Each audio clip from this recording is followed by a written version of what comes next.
Buddy, it's Monday, and it's a new week after off for spring break last week. Hope you're still with us, or maybe even called your friends. It's only me. It's only the Kimmer Show podcast, number 453, 543. 543. I covered it up. And with Pete Davis, sidekick producer and sports raconteur extraordinaire. I assume Holy Crap at Sports later on today? Yes. All right, I'm sorry. So sorry. We've had a lot of things happen over the last week here of some kind. I noticed your beard's I cut my beard back again to make it more like normal. I noticed you're freaking Dan Hillbilly Boy there, or some mountain man from the mountains of Macon. Grizzly Adams. Grizzly, that's what I was trying to think of. Remember that TV show? Was he he was the football player, right? No, that was Merlin Olsen. You're thinking of Dan Haggerty, who was Grizzly Adams. Oh, Merlin Olsen was something else. Oh, okay. A Little House. Yeah, that's right. That's right. Anyway, and Flounder, the mechanical mangler at the controls at El Condo, Floundo.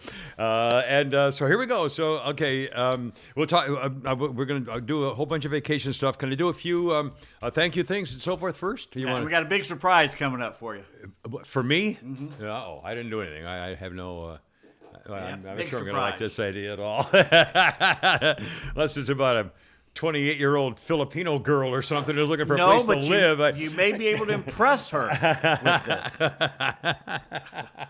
Free room and board, Anyway, sorry. We have one listener, and it's Sophia. Yeah, there you go. I'm a cult of one.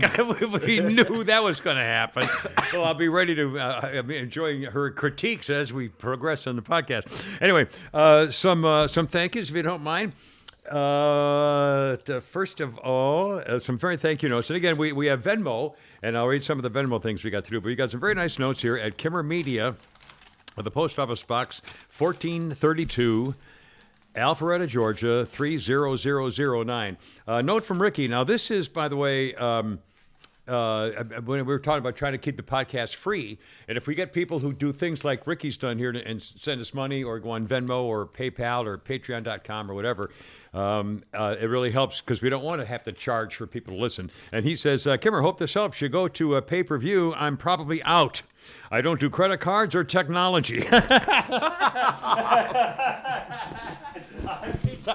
Man, but again, that's and I guarantee we'll have if we have to do that, we'll have a problem. But he writes, so you guys probably remember my he sent us a great postcard. I'm going to get a picture of it too. You guys probably remember my old place from years gone by, 1974 to 1995. I know you're going to remember this, and really enjoy your mental defects. Thanks from Ricky. Pete, take a look at this, and maybe can you show that to the camera as I remember, maybe a little close-up or something. I'm not moving very good today. Well, I'll get it. I'll do it. Then you talk about it. It's called... I don't know. What is that? Oh, this is I got to put my glasses back on because it's teeny old postcard print. The Silver Saddle Club in Decatur, Atlanta's country western showplace. And they had Chuck Atha and the Woodchucks with them. And it's an old... And I show that if you haven't seen the dress or the costume, it's 70s from the 70s. It's 70s. It's Take a good look stuff. at the picture of the getup on the people and the hairdos. hairdos. Look at the hairdos. Yeah. I mean, that's the other thing. Bobby Goldsboro. How cool is that? That's 1974, the Silver Saddle. Anyway, it's keep a memento there for the old podcast. I thought that was really pretty cool. Yeah, well, in fact, we'll put it on the table here. Okay, so that's one. Thank you. And I'll get this quickly. I won't spend all the time, but I know it is important because we appreciate it. And also a very nice donation from our friend Paul from Athens, Alabama. And he says, in a recent episode, you opened up about a tease for the upcoming show. A practice, I think, adds to the program. That was immediately followed by Pete chastising you at length for letting you pique the interest of your listeners by said tease. It was at this point that Pete then started a 37-minute, seemingly nonstop, 20-question-style harangue of you and Flounder to get you to guess the animal that NASA used to size an asteroid that was passing near the Earth or some sort of bullshit like that. Just about that time, I was slipping the noose around my neck. But he listened to the whole thing. It mercifully ended. So I say to you, keep up the teases, and on occasion, when warranted, remember and feel free to use the simple phrase, hey, Pete, bite me. Love the show, Paul from Athens, which I think was one for me. Anyway, And I got one more. And Denise sent us another card, as she does. And by the way, Denise, I know I'm behind in thank you notes. I just kind of automatically send one every few days because she's been so sweet about it. But this is a very nice card. It says, card says, "Hello, friend. Life can get busy, but once in a while, it's nice to slow down and send you." And I used to say smile, but she said, "and send you a check. I've been a listener for many, many years, and you still make me laugh out loud." That's from Judith and Alpharetta, which I thought was particularly sweet as well. Anyway, oh, by the way, coming up, I have mentioned before, and I don't know if this is on the Kimmer Show T-shirt crossword puzzle or a Jeopardy game or whatever, about my comments at Georgia Tech when I faked my resume. Mm-hmm. Remember that? I found it. I found the actual program with my. I mean, look at this. It's even got. Where is it? Come on, you bastard.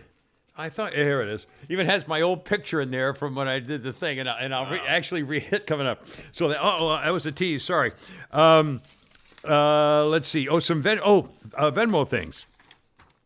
Venmo Anthony sent us a very nice donation. "Enjoy your spring break, Semper Fi." Denise said, "God bless and love." Donnie almost met at a comedy show one time. The Kimmer walked around the room saying hi to each table, and he stopped at mine with a big ... I guess they cut off at Venmo a certain number of characters you get to send a message. So I don't know what he was, and stopped at mine with a big something. Melanie with a really, really sweet donation.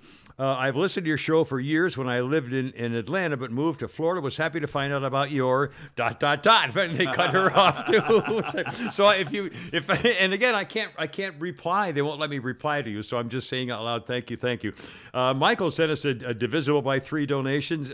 Reba, just to hear the Kimmer laugh, she made a donation for us. And Tracy says, "I miss you all. It feels like we broke up or something." We know we did. We kind of, but we're trying to get back together. So tell your friends, and we're trying to keep this whole thing free and so forth, because that's what we want to do. Now, one more announcement, boys. As you know, we're linked with the Dickey Broadcasting Company. We're on 106.3 on Saturday afternoon at 1 o'clock for the replay of the podcast. 12. What did I say? 12 o'clock, 12 to 1.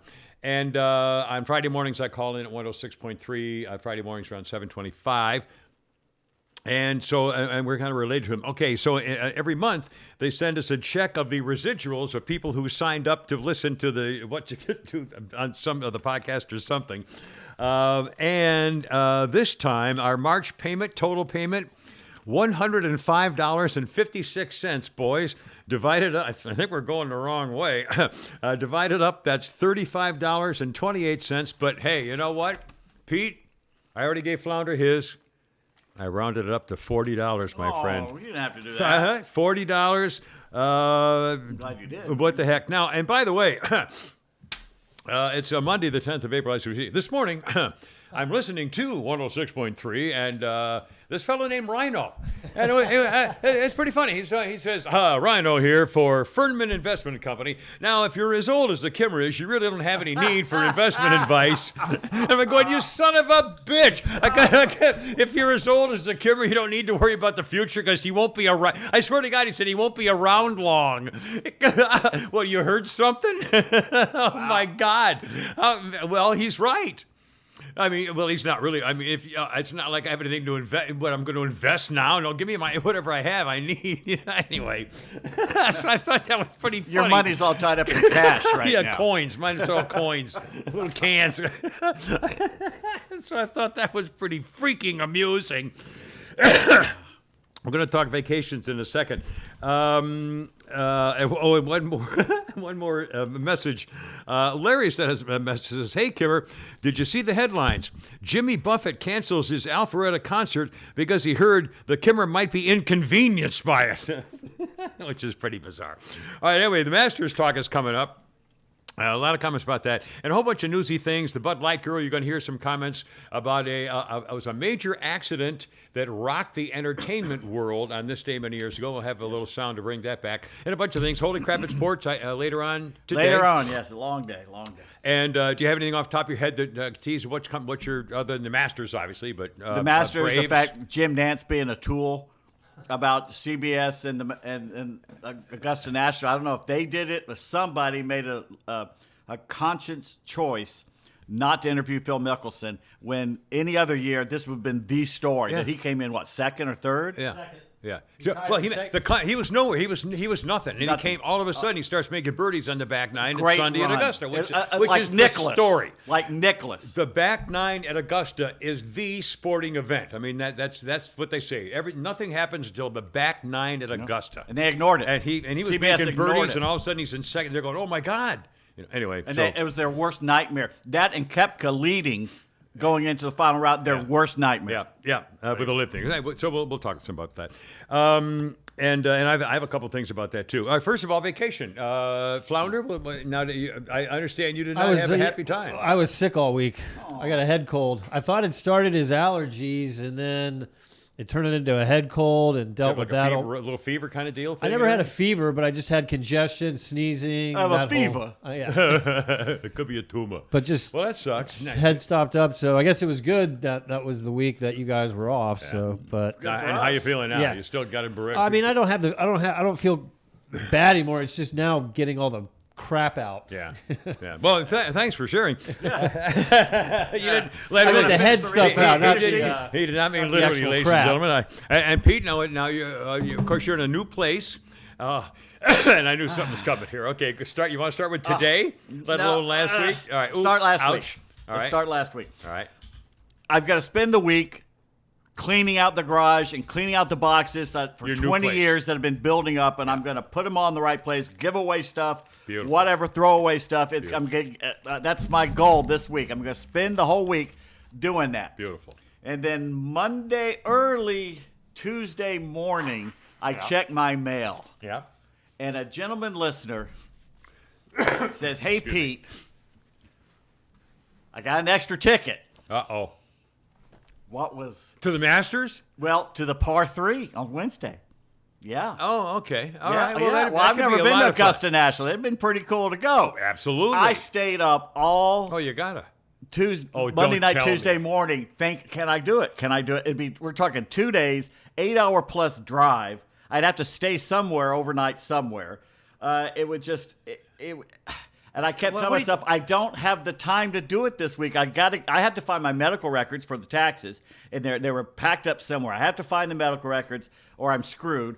And I just don't have time to do this. And I sat and thought, and I said, you'll kick yourself if you never go. You'll kick yourself if you don't do this.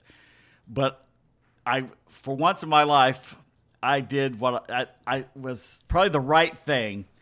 I told him, I'm sorry, I just can't do it this week. I know I'm going to hate myself the rest of my life because I'll probably get no chance. No one's ever going to do this again. Like I turned down my one Yeah, shot like we you did talked yours. about last And I week. said, I can't do it. Yeah. And I immediately knew it. This was a mistake not to do it, but I didn't do it. And that would have been a great day. It was 88 degrees. It was hot. Yeah, it was always fine. beautiful. Yeah, It before was- the storm hit. Yeah. Says, And I wish I'd done it, but I didn't do it. So that was how I now, agonized. Now, what do you over mean? that. It would take you 8 hours to get to Augusta? It's over 4.5. It's over a 4-hour drive there and over 4.5-hour drive back. And I also wanted to take a week not driving anywhere because I I got drive you. all the time. Saying, got you. God, I'd be driving even more if I do this. Right, So I well, wanted to so take it had a to whole be a week. disappointment. Yeah. So I was disappointed. And thank you very much. I won't say the gentleman's name so people won't harangue him. Hey, if you got a ticket, Yeah, but right. it was such a lovely thing to do to say Very we nice. got a Well, ticket it's like for you. Bill Sheehan was a guy that I then embarrassed myself you- with because yeah. I thought he was leaving me a ticket, so I brought Danny McLefty, my PGA Pro buddy, and to go walk around with me at Augusta. And so Bill gave me a ticket, thinking I'm walking around with him, and I brought my buddy, and I couldn't. I go You know It's what? like, You know what I mostly oh. are mad that I didn't do? What? Eat a pimento sandwich. Well, there you go. I wanted to eat Yeah, those so I'm sandwiches. for $1, $1.50 or something. Yeah. A moon pie or something. Yeah, I wanted to yeah. eat something They're from there. Famous, the pimento cheese sandwich is still $1 after all these years, and they have their same things are all $1. Right. Anyway, So here's well, where that's it gets good. weird. Yeah. Early Sunday morning. This past yesterday. Yeah, okay. I'm sleeping late Sunday morning, and I dreamed of the late great Jeremy Ferguson, our friend Jeremy Ferguson, yeah. right? There's something wrong with And that I boy. dreamed he and I are at a ball game, and it turns out it was a Phillies game for some reason. Okay. And I remember talking to him. We had a great time at the ball game and everything. And right as we're leaving, I turned to him and I said, "Okay, I'll see you tomorrow." And I woke up. Well, tomorrow's today. Yeah. Jeremy's, the day that he- Jeremy's dead. Yeah. Why did I say to a dead man, "I'll see you tomorrow," and then wake up? So you'll meet him in hell or So, heaven? and or then I'm what- thinking, today is going to be a long day. Oh, boy. Because I'm thinking at some point. So what happens? Well, what happens? So I get up this morning, and I got a ramp instead of stairs. We're in the process of changing it to stairs. Okay. Okay, so it's a ramp. Yeah. And I've walked down it dry, and I've walked down it wet, no problem. Yeah. Oh, I boy. start down this morning. It was, 37 degrees? Yeah. There's a little frost. Oh, no. Right on your... Ass over tea kettle. Haven't done this in 30 years. Next thing I know, I'm in the air, slam down on my left butt cheek, Oh. and slide all the way down the ramp, Oh, doing no. this the whole way down like a cat on ice. And I land at the bottom. I land there going, what just happened? And at least I didn't hit my head. Thank God I kept my head up. Yeah. And I think, I got to drive 4 hours today. I got the heater on the seat, right? So I'm gonna have I'm gonna black take and photos blue. of Yeah. my ass. No, with that's the okay. bruise. It's, No, I'm gonna take photos of the bruise. All right, send ladies it and to you. gentlemen, we're warning you because it's going on Facebook. And I'm thinking I am They're too on young. Rumble. I'm too young to break my hip. Yeah. And the last thing I need is Oh, to my break God. my hip. Do you think you might have cracked it or something? No, I don't think so. You but probably it's know gonna that. hurt like a Yeah. mother. Yeah, you hit padding. Oh well, thank God I got a little padding back. I Yeah, still have my but ass. still, Well, that's what I'm saying. If there was one place to fall, it was probably on your, because that's where the most cussion is. Yeah, but You're gonna have a bruise I'm like no already tomorrow. starting to hurt. I'll bet. Yeah, I'll bet. I popped ibuprofen the whole way down here. So tomorrow morning I'm probably not going to be able to get up. Oh, landlord, I have a complaint. Yeah. Well, they're trying to fix it. We'll see. No, I'm not a litigious person. I'm just saying that it's going to be bruised for a while. Yeah. Oh, yeah, absolutely. But this kind of brings us to the point where this morning, and of course today was tax day. I had to go meet Cindy, our lovely Yeah. tax lady, Ah. up in Gainesville. Oh, boy. Lovely drive and everything. Yeah. You get there, and we're doing the taxes, and of course, there's always problems because Venmo or PayPal or somebody screwed up getting our tax forms and everything. Yeah. But while I'm there, Yeah. a nice surprise. So I want you to talk. All right. I'm going to go out to the car. You kept her in the car? What did you? I locked her in the back of the car. Fixed up somebody up at the bus station, Yes, I'm guessing. I picked someone at the bus station for you. Oh, by the way, I Needs stopped a at place to a live. Citgo station around the corner here. I pull in to get a thing of water, and I pull in, and first of all, it looks a seedy place. It's up there on Roswell Road. And there's a truck, a SUV parked backwards in the parking spot. Obviously, one of the brothers is there. Okay, fine, whatever. I pull Well, he had in to with back my in, car. sure. There's a brother standing next to the car. He suddenly notices I pull up. I'm the only other car there. Suddenly he decides to stop. He's going to walk in front of my car and then walk right past my door. Oh, no kidding. So you got So your I'm walking. gun. I'm watching him go. You think I'm opening this door while you're walking past my door? I'm not Yeah. going to do it. So then I turn and look, and he's got somebody waiting for him in the SUV on the driver's side. Yeah. What are these two guys doing? So he walks by my car and then stands in the middle of the gas station and just stands there like he's picking something up off the floor, off the ground. Looking for cars to hide. He was I waiting, thought I think he was waiting for you to get out of the car. Either that or he's waiting. They're going to wait to rob the place That's, I mean, and get out of there. Yeah. And they're waiting for me to Getaway leave. driver, yeah. And I'm thinking, there's no way in hell I'm getting out of this car. So I just backed it up and Wow. left. But that's at Sicko State. But anyway, you two talk amongst yourselves, and I'm going to Oh. go out to the car. All right, all Bad right. hip and everything to get your surprise. All right. you Now, want me to go Flounder? get it? Are you What's able- that? are you- Okay, well, now be careful. we don't want any freaking injuries. Well, let's see. I was gonna start about President Potato. Oh, you know what? Before we get to that, I mentioned to Flounder a couple things. Speaking of the Masters, and Pete's going to talk more about that in his Holy Rapid Sports podcast too. What silly thing bothered me about the Masters? The two announcers were both freaking Australian guys. I mean, Trevor Immelman. Well, usually and Ian Baker Floopity Boppity. I mean, what the hell? I mean, it sounded like, I can't believe it. It was not America. It's the Masters, not the the International British Open. was one a past player and one was an announcer? Well, they're both I mean, famous. No, they're both winners. I mean, Ian Baker Finch is he's been a broadcaster for 30 years, but he was a yeah, pro but it's an golfer American. forever. Why would you have two? But he wasn't. He's British, and Trevor Immelman's a former winner, a champion. And Masters champion, but he's either South American, Australian, or something. And it's saying, yes, the thing about the thing. I'm going, come on, it's stupid. Stop talking. Also, I did not like the idea of having the players, as they're walking down the fairway, put on an earbud and be interviewed while they're playing during the round on TV on CBS. like they do over. They're like they doing do it with on- baseball now too, as well. I know. Well, I mean, and I don't like that. I mean, it's kind of cool. I sort of admit that I like it. The outfielder said, "Oh boy, I hope I don't miss one or whatever," but still. I thought it was inappropriate. I don't think that's what you do while they're playing. And I don't know. I'm such an old fart. I'm an old fogey. I'm an old fart and old fogey, and I don't like change like this. Well, they do it with baseball a lot now, where they interview even the pitcher. What? Yeah, during the between. Oh, you see, go cut the door. Go open. The cat's trying to get out. Okie dokie. Anyway, by the way, also coming another tease coming up here, and I hope Pete's okay because it's been a while. What's that? You got him. You're going to hear there was an MMA event down in, was it Florida somewhere or Miami or I forgot where. Closing the door on me there. All right. Well, now, what do we got? Oh, what the hell is it? Oh, it's an air fryer. Air fryer. An air fryer? Where did this come from? Cindy said she had one for you. You didn't come pick it up, so she gave it my to me to God. give to you. Oh, my God. And there's a whole bag of attachments and instructions with it. Oh, jeez. Yep. Now, am I going to be able to figure this out? It's so easy. Yes. Yeah, You promise. I can plug it in and then do what it says, right? it's a big one, too. Oh, my God. Isn't it pretty? Now, so, Flounder, you know all about this, huh? It's a different brand. Oh, they're different. Oh, good. They're Yep. different brands. So even he who has one wouldn't know how to work this. So, one. no, it's just a whole Thank you, bag Cindy. of God bless attachments you. and a brochure that tells you what to do. It's just Oh my it's perfect. God! It's easy. Thank you. I'm overwhelmed. Well, I'll try it tonight. In fact, what would be the best thing to try an air fryer to cook tonight to show how wonderful it is? Chicken, Flounder. maybe, or- Chicken or salmon? Anything. Now, would I go to the store and buy raw chicken then, or okay, or and is it gonna? This should not happen. sorry. Anyways, go on. Okay, but but then What'd you do?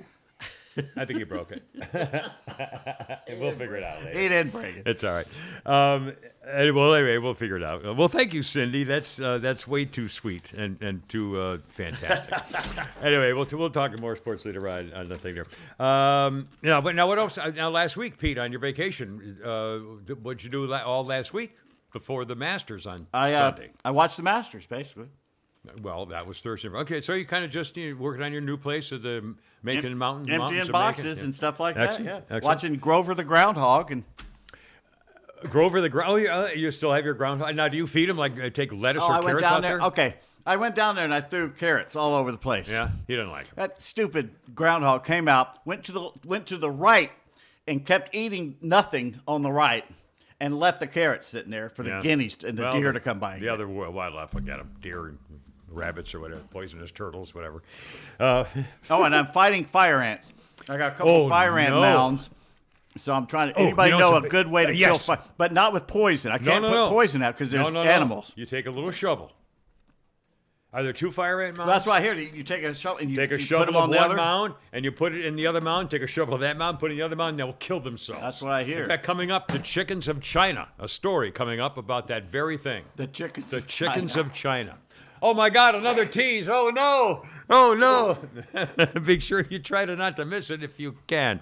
How was Florida? Well, it was gorgeous. In fact, I got a message from Shannon Burke who said, what beach are you on? I sent some videos of me playing catch with Brady and doing some. That video. That was a good one. Yeah, it was cool. And have you seen this heavy ball business? Do you know about that stuff? God, things have changed in sports so much.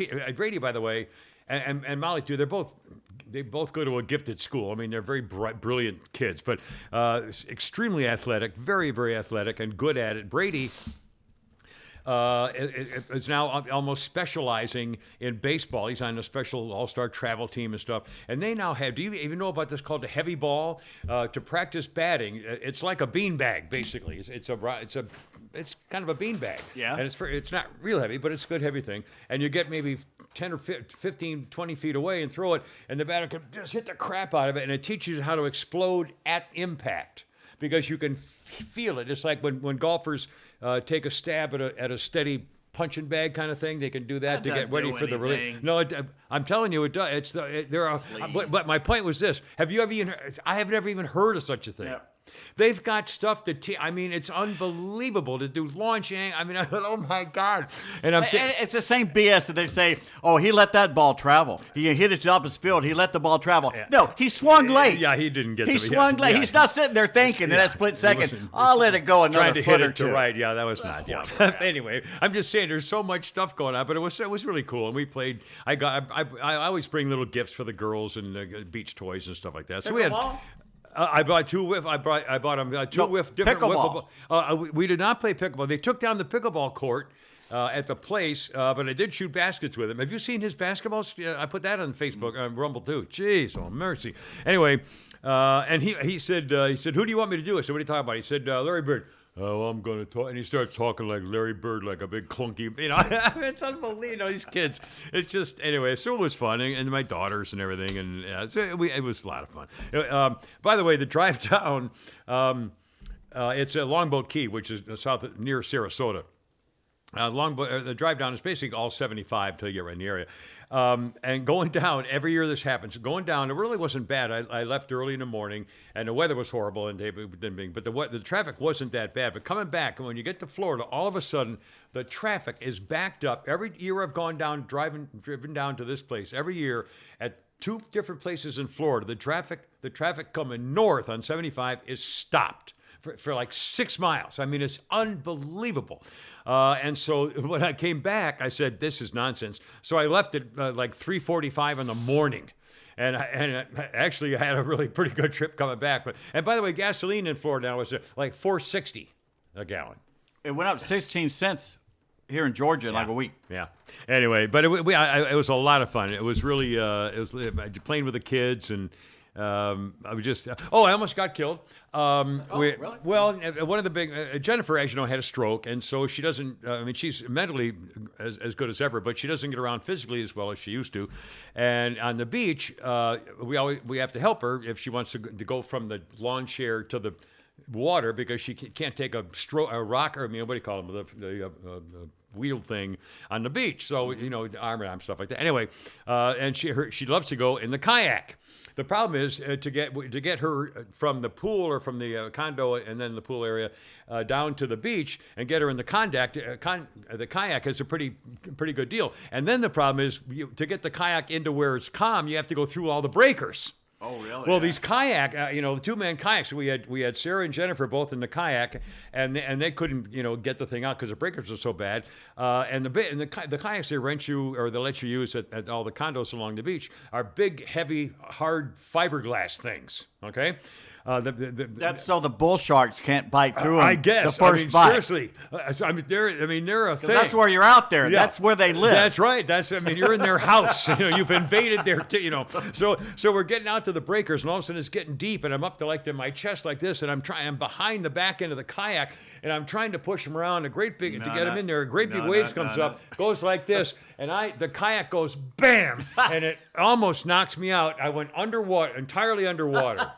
And flipped over underwater, and then the toes got me. And it reminded me, we were talking a couple weeks ago about not being able to get out of the water. Riptide. I almost drowned in a riptide off Cape Cod when I was a kid. Me too. And you had the experience too. You were going to die. Yeah.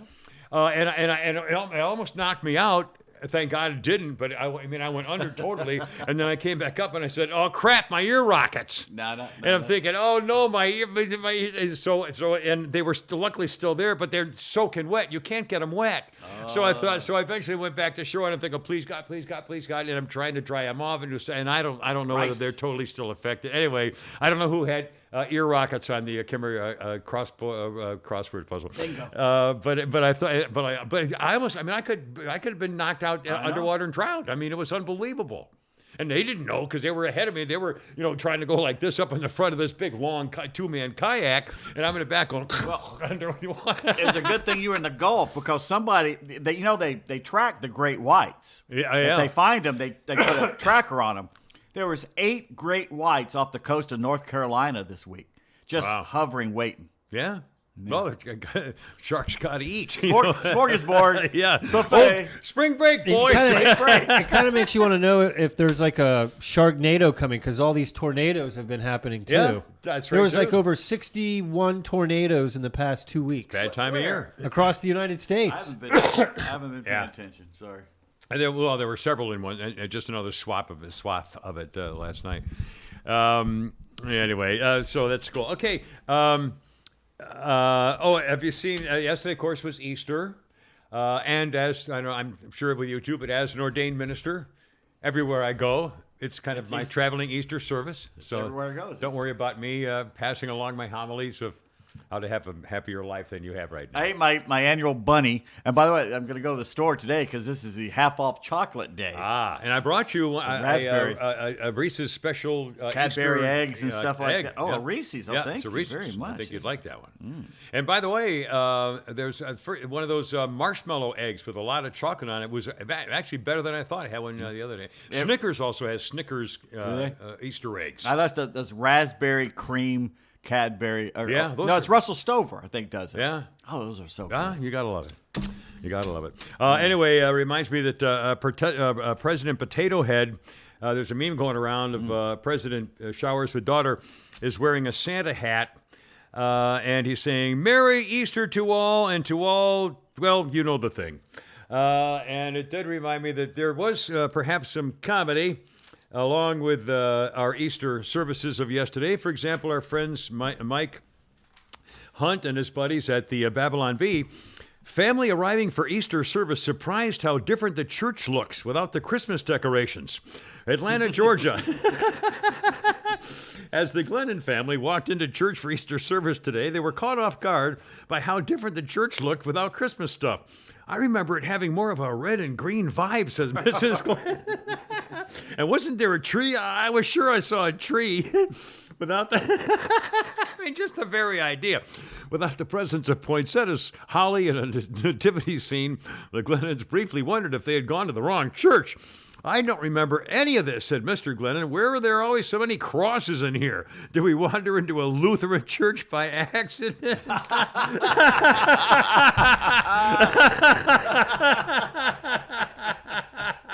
Others assured him they were in the right place. The kids began asking, "Daddy, how did the baby in a manger end up on a cross so fast?" Think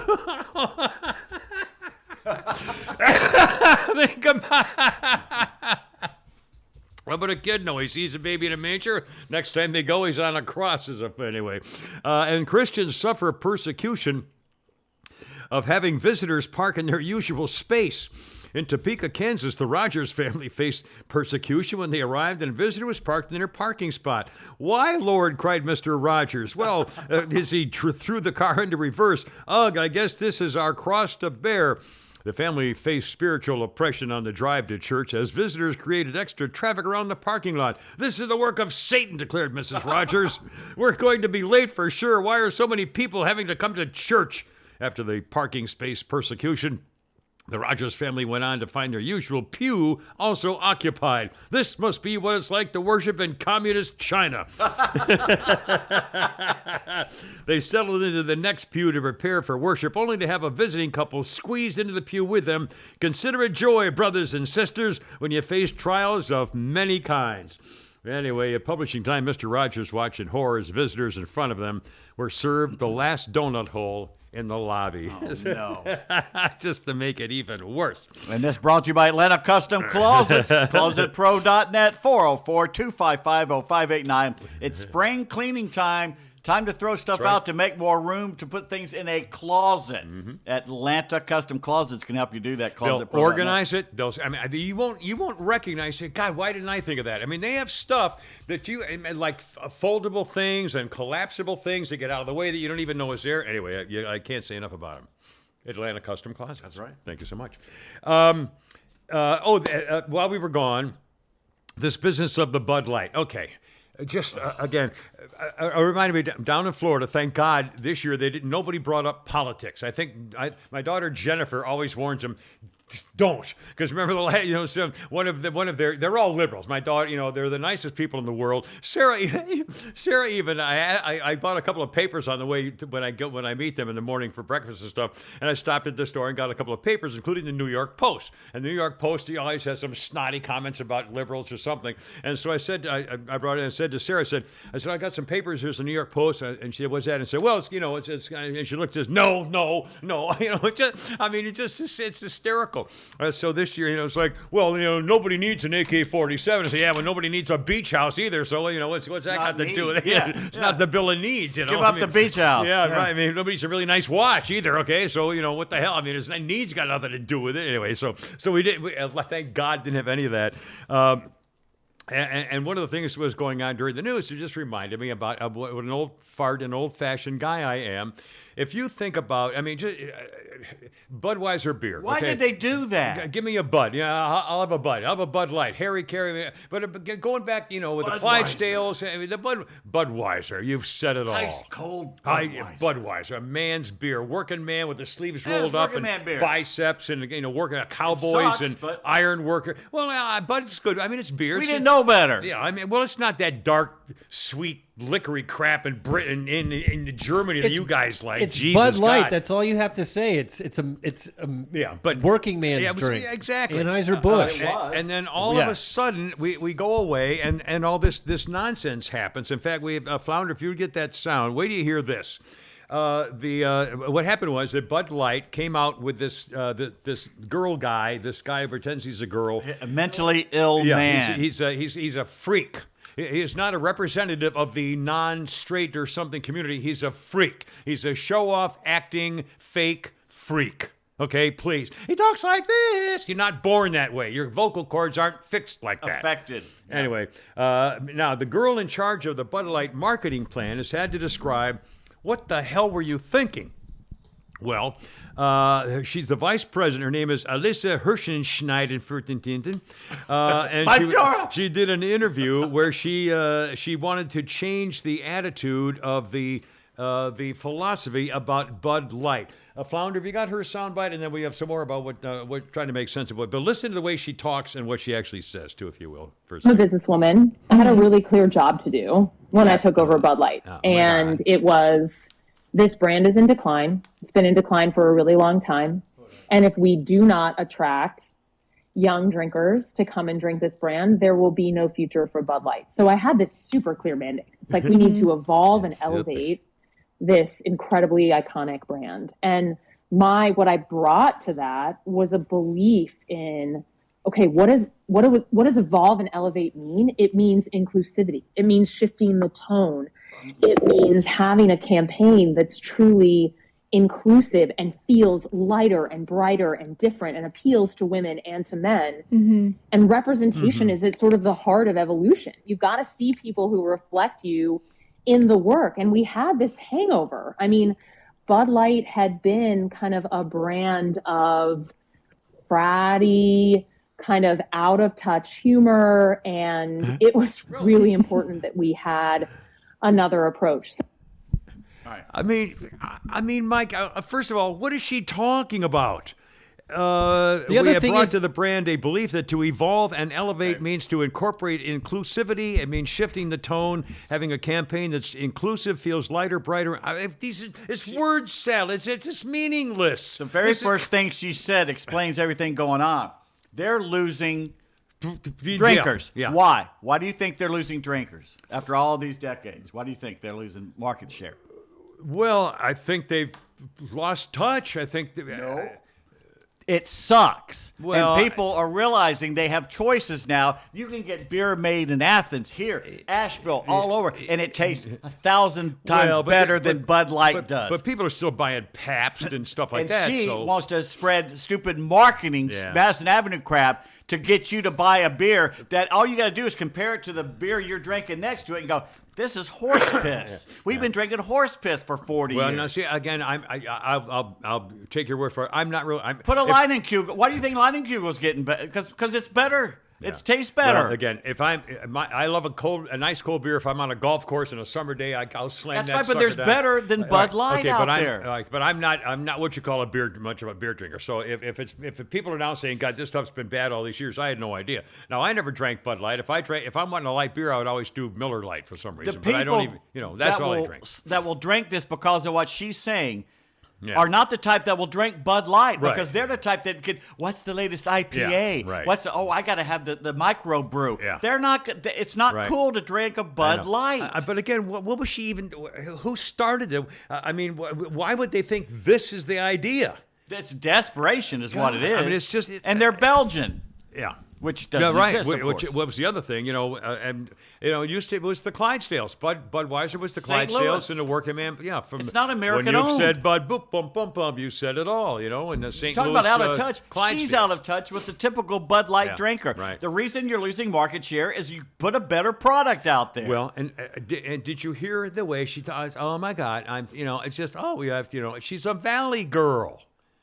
I mean, again, that's not the way people talk. Your vocal cords aren't built that way either. It's this affected kind of, oh my God. And Travis Tritt took it off his stuff, and right. all these people they got to be losing I would think an awful lot of people are saying, right, that's they might get a bump at first, maybe, but it's not going to last for very long. I can't imagine this is going to be and the person they chose, okay, I can see him going out and get somebody like the swimmer guy or somebody who's actually cut something off or done something like this.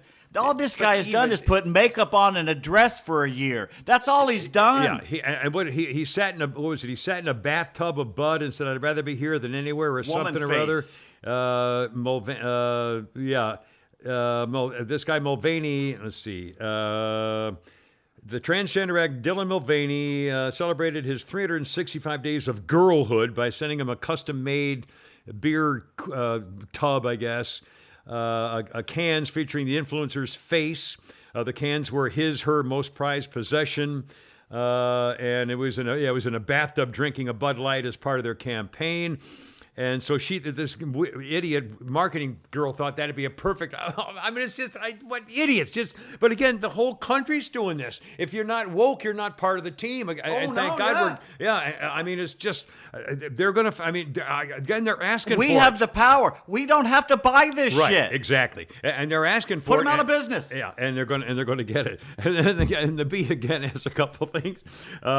People with taste buds continue decades-long boycott of Bud Light. It's horrible. People who possess functional taste buds have promised to continue their decades-long boycott of Bud Light. Wait, there's a boycott? When's the last time you bought Bud Light? I've never bought Bud Light. I've never bought Bud Light. I mean, for me, I used to buy Budweiser. I mean, the thing with me, that's lake beer. When you go to the lake, you put it in the cooler and you just drink it. So for that, whatever's in there, Schaefer Light. It doesn't. Hell, Schaefer Light's better than Bud Light. Yeah. Stroh's Light was better. Well, there was one light beer I used to buy when I bought Chinese food when I was down in Florida, retired. And for some reason, I don't know what it was, but it was a very crisp. I like crisp American crisp beer. It was light beer and it was not very PBR, very crisp. was it? No, See, there's when I drink now, it's a local. It's called Classic City Lager, and From Athens, and it's a basic lager, super crisp, light, easy to drink. Yeah, see, that's and all. it's better than Bud. Yeah. One guy said, "I guess I would boycott Bud Light if I ever drank it, but that would require me to shave my taste buds off with a razor." Well, it used to be.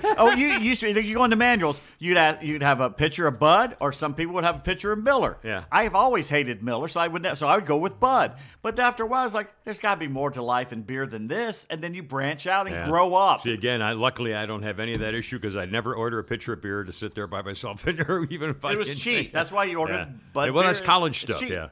Well, again, that's what they think is the reason for doing this. A headline: Scientists at Budweiser attempt to discover how many beers it would take for Dylan Mulvaney to pass as a woman.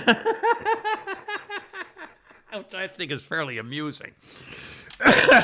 And for them, they would have been better off choosing RuPaul, which is a or brand. an actual, than this guy, because everyone universally despises this guy. He's mentally ill. Well, that's what Jack Daniels did, didn't it? That came out. They put a drag queen show on. But Jack again, Daniels. What are you thinking? Now, here's the thing, though, and again, Shannon Burke even went on to Twitter. There's a big difference between a drag show with adults and things like that versus going to a trans show or a drag show with kids. Yeah. I mean, I've been to a drag show with a bunch of people. I mean, and I heard something the other day. It's like, why are y'all so fascinated with us drag shows? Why are you so fascinated with having our kids at your drag shows? We're only fascinated if there are children there. Yeah, otherwise we don't care. My starter wife and I and her parents, when we went traveling once, I think I remember this had been like 1970 or something. I traveled to we did something in Arizona State, drove to San Francisco, and saw what do you call it? The big show like they do, like Drag the movie, queens. you know, the birdcage. La Cosa Fall. And it was a whole thing. It was big glamour, you know, and it was funny and it was different and stuff. But that's, you know, it wasn't, you know, bring your 7-year-old to the elementary school picnic, you know. Anyway. Oh, that Underground used to have one. And I was dating this girl, and she, I remember drugged me in there one night, and we laughed our ass off. But you know what we didn't see? Yeah. Kids. Children, yeah. Last week, y'all were on vacation, but the lieutenant governor from Virginia, Winsome Earl Sanders, I think her name is, she was on Bill Maher, and she's a Republican. Yeah. And she won over the audience by talking about drags and kids. I heard and, part and of Bill that. Maher even said, we should do a morning radio show together. Well, I remember he also tried to get her off and saying, "Well, let's not talk about things." She said, no, you we brought don't it want up. this in our. And he's trying to get her away from it. And she said, "No, you don't. We don't. This is not the kind of thing we American." I mean, he's going like Good. Yeah, exactly. And she was talking about being a mother. Yeah, and right. things like that, about having a say in what her kids read and learn in school. You know, in fact, it just reminded me, we were sitting around, we were doing something with the kids or getting ready for dinner, whatever, and we were talking somehow. Oh, two things. My daughter Sarah, again, she has the sign in their front door that says, "Love lives here. If you need a shirt, take our shirt. Well, you can eat here, stay here. We'll do anything you want. We love you and everybody you've ever known. So just come and stay." You know, one of those things. And so somebody had taken a picture of Brady, a baseball star, where the kids now these days, and I've seen a few of it happening in Little League stuff, where they do eye black, but it's not a line under the eye; it's the whole face. Oh, yeah. It's the whole cheek, and it looks almost like a falcon wing, like the Atlanta Falcon logo, but it's the whole side of the face. And Sarah was seeing the picture on the phone, and she said, "Now, Brady, you know about blackface, right?" And I started going, "Oh, Frank," she says, Dad. And she's a little drilling. She chewed me out. I can't joke. I can't even joke in front of my grandkids about anything, you know, sensitive about that kind of stuff because they're so freaked out about it. But the good news was we were sitting around, and my starter wife's husband, who's a great guy, Bob, and we're sitting. He's a computer guy. And we're sitting around talking, and we were talking about pronoun. He said, "Oh, I'm done with this pronoun stuff. I just call you. You know, you are what you are. And nobody's." And I thought, "Oh, thank God! Even the screaming liberals are fed up with this whole pronoun crap." Too much to. You know what you should have done? Wait till everybody's quiet that night. Sneak out. I am. Put blackface on and come out and go, "Mommy." Feet don't fail me now. How I love you. They would have gone nuts. Rochester, Mr. Benny. Kingfisher.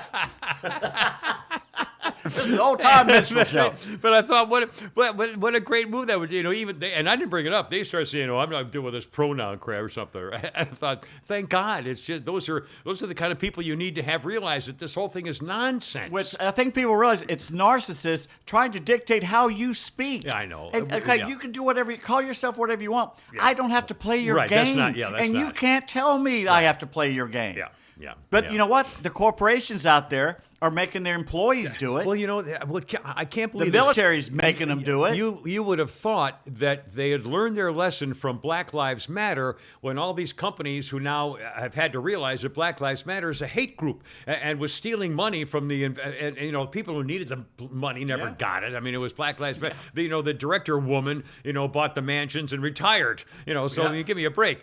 And so these companies have made Coke, you know, Delta gave millions of dollars to Black Lives Matter, thinking that they better, or else they're going to get boycotted by Jesse Jackson, the, you know, a master of pimpdom. And you thought they would have learned their lesson, but now they're still doing it now. They're just still doing this woke stuff and having diversity and equity directors. And so, I mean, it's unbelievable. I'll tell you, don't worry about that right now. No worries here with our friends at Wise RV Glass, ladies and gentlemen. By the way, I can't thank them enough for their longtime sponsorship of the Kimmer Show podcast. Wise, W-I-S-E, Wise RV Glass. If you have an RV, a motor coach, a camper, a vehicle like that, and have any kind of a glass issue. It might be a fogged up double pane window, or a spider web crack, or a little dent or a click or whatever. It could be even a side view mirror or a rear view mirror inside, or those hard to find one piece flat windshields for a lot of the SUVs and RVs and so forth. If you can, they do it all. And again, don't think, well, it's only the side view mirror. I'm like, no job's too small. That's what they do for a living. And the good news is they come to you. You don't have to drive around trying to find somebody. They come to you. You tell them where you are. They come to you, replace it in your own window frame, saving you time and money. It's an all-mobile service, and no job is too small or too big. If you have a fleet of buses or something, they got hurt in a dust storm, they can take care of whatever your needs are. All-mobile service. It's all of Metro Atlanta and all of North Georgia, too. I mean, they aren't fooling around. Say hi to Carl. He's the dad. He retired, and Russell's taken over the family business. This is a great idea. They come to you and take care of your glass issue, RVs, motor coaches, campers, stuff like that. Here's the phone number. Area code 470-345-6521. And on the web, wiservglass.com. And again, thank you, Wise RV Glass. Now, let's talk about. We didn't talk about the master. No. First of all, I'm sorry. This is crazy. Here it is. Remember, I mentioned for some reason in the last couple of weeks ago, or whatever it was, I mentioned when I was invited to do it, like an MC or something and I couldn't. I thought it was at Georgia Tech years ago, and I faked a resume, and I was talking about. And remember, I told that story. Well, I actually found the program. I was going through. I had a breakdown, and I had some mental cleaning to do. A long story. So I'm going through a whole bunch of stuff and trying to figure out what's going on. And I found the program from that event. It's the Georgia Institute of Technology Music Department, Music of the Season, the Robert First Center for the Arts, December 5th, 2002, 8 p.m., with special host Kim Peterson. You poofed up. I swear to God. And inside is my picture with a little. Now here's what I had him write for the bio. That's a humongous bio. I know. Well, listen, and let's see who else is in here. They had the men's glee. It was a Christmas jazz suite. There was a Christmas song by Mel Torme, arrangement. Let It Snow, Sammy Kahn. All right, get to your bio. Anyway, the symphony band and so forth. And my bio says this. Kim Peterson's been a talk show host for the past 11 years. And this is 2002. Wow. For that 11 years. And his WGST afternoon drive began 3 Sable, calming humor, hundreds of thousands commuters. Came to Atlanta in 1972, was a television anchorman, a brief stint in Chicago, New Orleans. The phrase "hated it" provides a cogent summary of Kim's reaction to glamour TV, which is true, I hated television. 1971, Kim received a B.S. journalism from Arizona State. In 72, a Master of Arts from Michigan State. Any listener would surmise he's proud of his service for the Marines, 66, 69, Sergeant in Vietnam. Served as Grand Marshal of the 2002 Atlanta Veterans Day Parade. Raised money, Christmas Toys for Tots. For the sale of the Christmas CD, a collection of the year's funny stuff. And it said he's the largest single fundraiser in the USA for Toys for Tots. He had told me that at that time. Anyway, when pressured to talk about himself, Mr. Peterson will humbly offer that he played lead guitar for the Beach Boys for their first 2 years and trained Sir George Solti for his gig with the Chicago Symphony, probably the most famous American conductor of all time. When pressed by a particularly attractive fan, he might go on to mention that he is the only person ever to win 5 Nobel Prizes in a row for physics, which he owes to his early musical training in half notes and syncopation. Other musical accomplishments include playing bass guitar for one summer tour of the Rolling Stones and his acclaimed arrangements and conducting the Mormon Tabernacle Choir in their rendition of the Battle Hymn of the Republic. Tonight, he is humbly but graciously accepts Georgia Tech's accolade in renaming this fine facility Kimmer Hall. Anyway, it was even worse. And I remember when I was walking down because I was in the seats and they had me come up from the back. And so I'm walking down the aisle and he's so later saying, well, that nice young man won all those Nobel Prizes. Rocco says, good Lord, I hit bingo in one segment. He probably had all 4 of them at the ears, and I mean, he had them all. Sorry. Anyway, okay, let's talk Masters. I mentioned a couple things with Flounder. And you mentioned something. I don't like the 2 Australian broadcasts. They had Ian Baker Finch and he's South Trevor, African. Well, but they're both And not he talks Americans. he talks like a Keebler elf. I know, but they're not. Wait a minute, Faldo wasn't an American. Well, he's different. He's Faldo. These guys, I just didn't like it. He talks I like didn't we're like- going to make the cookies now. I didn't like any of it. I also don't like the new tradition trying to follow up on what they're doing now on the I guess the minor tours, whatever, is having a player in the middle of the round, even on Sunday, with an earpiece talking about the stuff. See what happened to Justin Thomas? Tim Brando pointed out Yeah. he went in the crapper right after he did that. He said, well, I got to get ready to make this putt, and he that's did the okay. last He thing did you heard. okay that hole, and then he bogeyed the next 4 or I something. don't. But again, it's cheap. He'll never do it again. It's a gimmick. It's a TV gimmick. You can't. I mean, the only thing they should do is make sure that the announcers shut up when the caddy is talking to the player. The final hole, where it was either Jesus. Koepka or Rahm are out in the middle of the fairway, and they're talking. You can hear every word. And Dottie Pepper. Shut up! I knew you were yelling. Up. I knew it.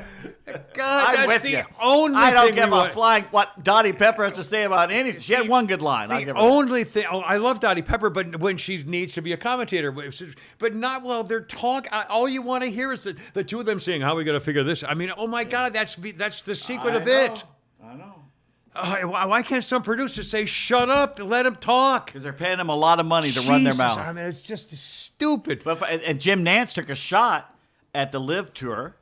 Well, talk about the live. Did you? I guess you mentioned that before. I'm trying to remember when you were in the car right now about nobody and the Phil Mickelson. Phil he was Mickelson, silent. in a normal year, Mickelson's charge in that last day would have been, they would have talked to him like they talked about Nicklaus's charge. But not only that, did you ever hear him talk? Did you ever They see didn't him interview him afterwards. CBS didn't interview Or him. Somebody before. else had to. They said at the Masters dinner, which is all the champions sat by stuff. himself. They said he sat at a small table. I mean, it might have been a couple of guys, but never said a word. No one went over. They didn't talk to him. They didn't have him up. Nobody. How it was petty totally are these silent. assholes? They're millionaires. Shut up and go talk to some. Shake his hand. He's won enough. He done what he wants for his family. Who the hell are you to shun Yeah. Phil Mickelson? The only thing I haven't understood is if you're a PGA Tour player, again, if you have to qualify to get a card to play on the PGA Tour. You can't just say I want to play a tour. You have to qualify for it and get a card. Excuse me. The rule is when you play, if you don't make the cut, you don't get paid. You don't make any money. So, and of course, the perks are outrageously wonderful if you're a pro and a caddy now. Even if you don't make the cut, you're still, for the time you're there, they treat you like royalty. But the only thing I can't understand is why the players of the PGA Tour who have to work for themselves as a one-man contractor, basically, if they win money, they win money, or they don't. But why would they feel threatened by other players at other part of the world, mostly in another tour that doesn't have anything to do with them? I think it exposes them that a lot of them still, it used to be almost all of them, and there's a few from outside. It's still that country club mentality, that elitist mentality that still turns people off from golf. Yeah. No matter what Tiger's done, the people he's brought in, there's still that elitist point of, and the way they're acting expensive. with You need a their country club. noses in Yeah. the air. I wanted Koepka to win. Yeah. It's just to rub it in their face. Yeah. I wanted him and Mickelson But to be again, 1-2. I don't understand the possible threat. If people want to join the tour, Yeah, why with should the Saudi Arabia, Masters then who have to play cares? with? I don't give Why a would the damn. Masters play along with that for the PGA? Well, I don't know. I mean, the Masters tries to avoid any they don't want to have any. There's no running at the match. Did you know that? Oh yeah, you can't run. Yeah, no. you have to No walk. phones. They walk. They do fast walking. You are not allowed to actually run. They'll kick you out at the Masters. Anyway, And the Masters is above it. They don't have to play CBS's game. CBS has to play their game. Right. So how come they don't interview Mickelson? And how come you have Nance saying, "Oh, he's on the one of the live players. Oh, he's on the CW now, the crosswalk." Well, you know why he did that. The CW is the network that the Live Tour is on. That the Live Tour. Well, oh my God, That's beneath you, dude. Yeah, that's not right. And this is his 53rd anniversary year It's or enough. something. Enough of Nance. I'm Well, he's over finally him. retired, and they wanted The him Final to do Four's kicked him out. It's time. He's the Go away. 50th anniversary of him, so they had him do it this year. But I think this is the first year. He bugged me. Yeah. He just bugged me. He's and a not pro. because of the live He's thing. a broadcaster. He's an announcer. He's not a. He's a jock. Poser. So. But he was Freddie Couples' roommate and played golf with him at University Oh, no, of really? Houston or whatever. See, I only heard Like that you've 14 times. Never heard And that, by the yeah. way, Nance being Mr. Meteorologist, we heard about the weather every 10 minutes from that. Well, now the only thing I did think was, did you see the trees falling? The video of the That could've actual killed trees falling. somebody. It could have killed 20 people. And you know what? Okay, I'm going to say this now. I mean, if you have not, ladies and gentlemen, if you have not seen the video, seen it. Google It wasn't It's that windy either. unbelievable. It wasn't that windy. And you Well, got to these say are yourself, trees planted to pine make the trees thing- usually snap, and I think one of them Yeah. did. But the thing is, you got to. Why would trees fall over that easily? Well, if they were only planted to be there for Ta-da! looks. Yeah. If they Ta-da! were trees, it would make our course look better, and they weren't really grown Ta-da! for So 100 that's a years. law- So what would have Lawsuit waiting to happened happen. if that had killed somebody Yeah. and they had just moved those trees to make Well, something also, look better? they have that underground heating system, too. Did you know about that? Is that true? Oh, yeah. All right. They do it for all the greens. They actually have a heating pads, a grid of heating things underneath the whole Okay, deal, good. They so got that the they money. can get rid of the water and the ice and things But they like were that. they were so lucky Yeah. that didn't kill anybody. Well, I almost got killed once when I worked for a bricklayer. When I was getting ready, I was a captain of the football team coming up, and I was getting in really good shape. Worked for this bricklayer for that summer beforehand, and he called me Tim. He wouldn't say the name Kim. He figured that was a girl's name. He thought he misunderstood when they introduced me to him, so he called me Tim the whole time. Anyway. So we were cutting down trees and getting ready to put a chimney up or something, and so he's cutting, he's with a like that, and I'm mixing the mud, stuff like that, and I start walking over to get some more bricks to climb up the ladder. I used to carry all the bricks up onto the roof to do stuff. I started going to go around the corner like this. He says, "Look out! Look out!" And I look up and there's a freaking tree coming at me, and I jumped and dove, and it got me on half of my shoulder and back, scraped my blood or something. But I could have been hit in the head and killed. At 17 years old. Well, you see, the people were running. Yeah. If they hadn't moved, it would have hit They them. would have hit him, yeah. Well, there was people heard some cracking, and then somebody said, "Look out, look out!" And all of a sudden you see. But again, it was by sheer luck that it didn't. If it fallen 2 feet the other way. I mean, look at the video. The video is just Yeah, because you unbelievable. actually see people like dove. Yeah. Some people were had to You see the stand people, up. Arms and legs splayed up from underneath I'll the tell pine you, tree. it was unbelievable. At the Masters. Oh my God, patrons have been killed. Patrons.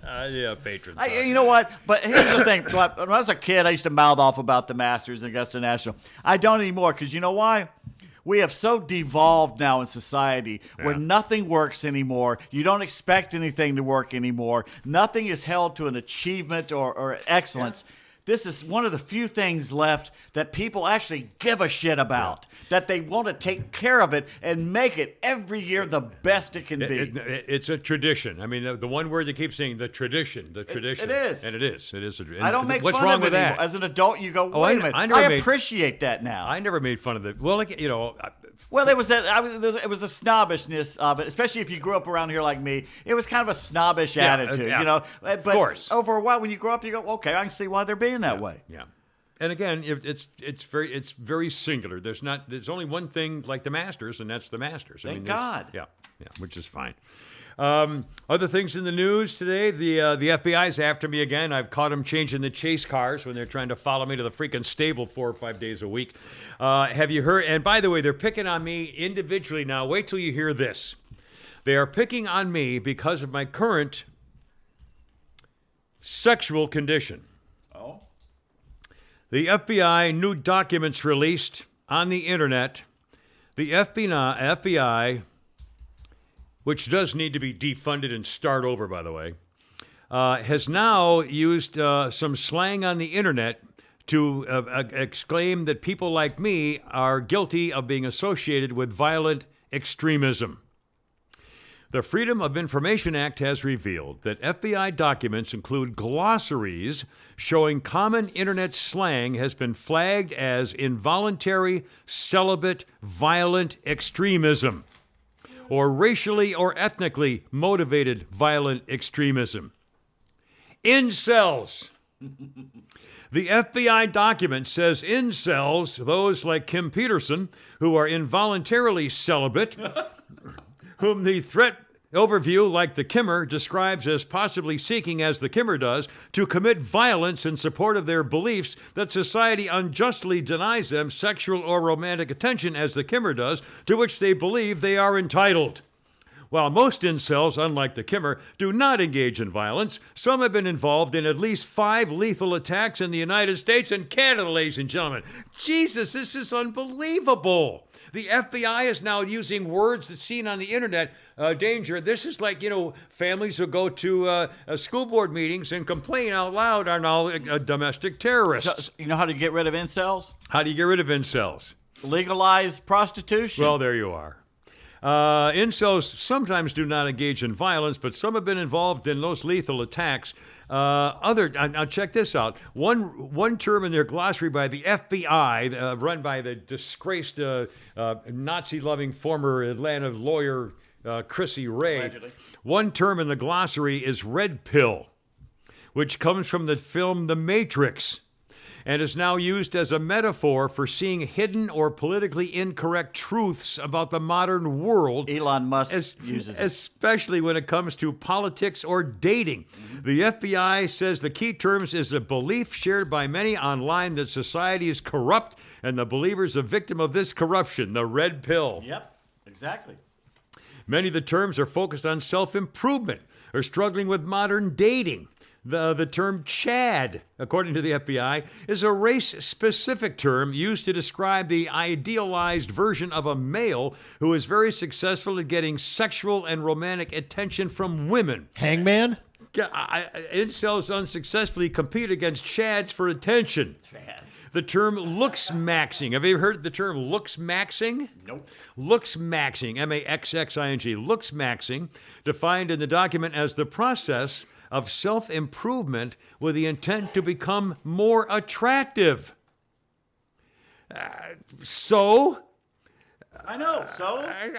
I mean, my God. The term based, one more, the term based, a word to refer to someone who's been converted to racist ideology. Bullshit. Yeah. That's not what it means. Well, the parlance is context-specific word coined by rapper Lil B that can mean, as you know, your meme describes, anything ranging from something that's agreeable and cool to something considered anti-woke. Anyway, I mean, my God.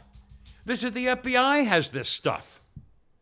Are you kidding me? And you mentioned the military. The military is now, again, they're deciding whether they should not allow soldiers to say yes, sir, or yes, ma'am. They should only say yes, lieutenant, or yes, major, go by rank, and no more sir or ma'am, because it's sexist. In the military, no sir is now sexist if the Army gets its way.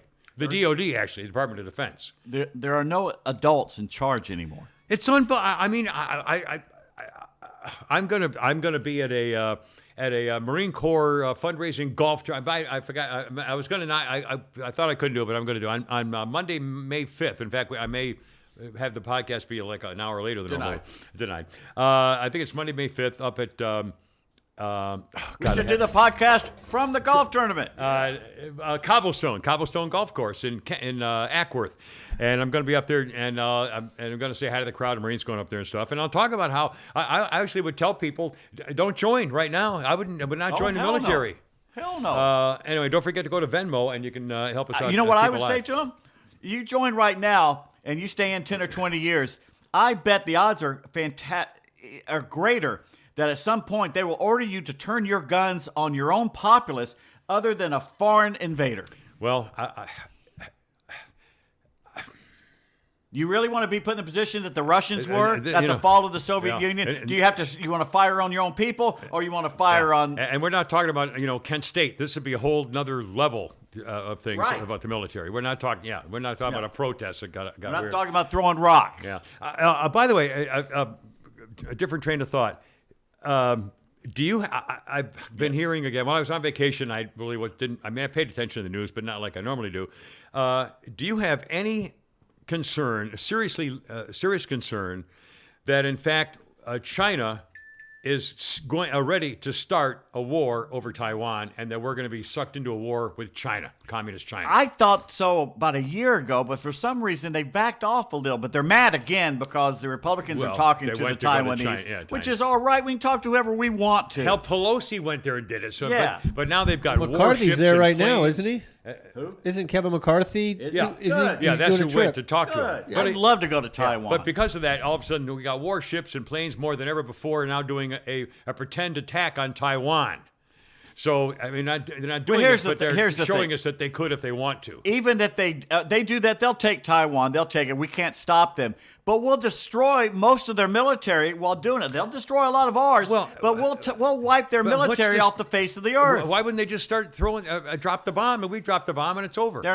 We can do that without dropping the bomb. We can destroy a good portion of their military. It could be mutual destruction without using the nukes. I in my mind, I honestly can't believe that the communist Chinese dictator would actually seriously want to get in a war with America. It would destroy the world economy. The world economy would collapse. It would destroy it would destroy everything. And China's already in trouble. They're economically in trouble. They're going under. They're demographically going under. They don't have enough workers to fill the void. Because only the one child thing. Right. Stuff, so. They're not producing enough people. But anyway, amazingly, they're not. Yeah.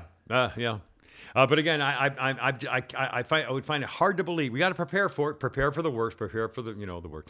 But I find it hard to believe that they would actually think that anybody would come out a winner. No, they'd have Taiwan, but there'd be nothing left of the economy of Taiwan. Have Taiwan for what? Parking spaces? I mean, they won't have any business. No. It won't have any electricity or computer services. And you think the Taiwanese aren't going to fight them tooth and nail? Yeah, I mean, it's unbelievable. By the way, Fernando. Was that Fernando? Yes. Thank you, Fernando. God bless you, my friend.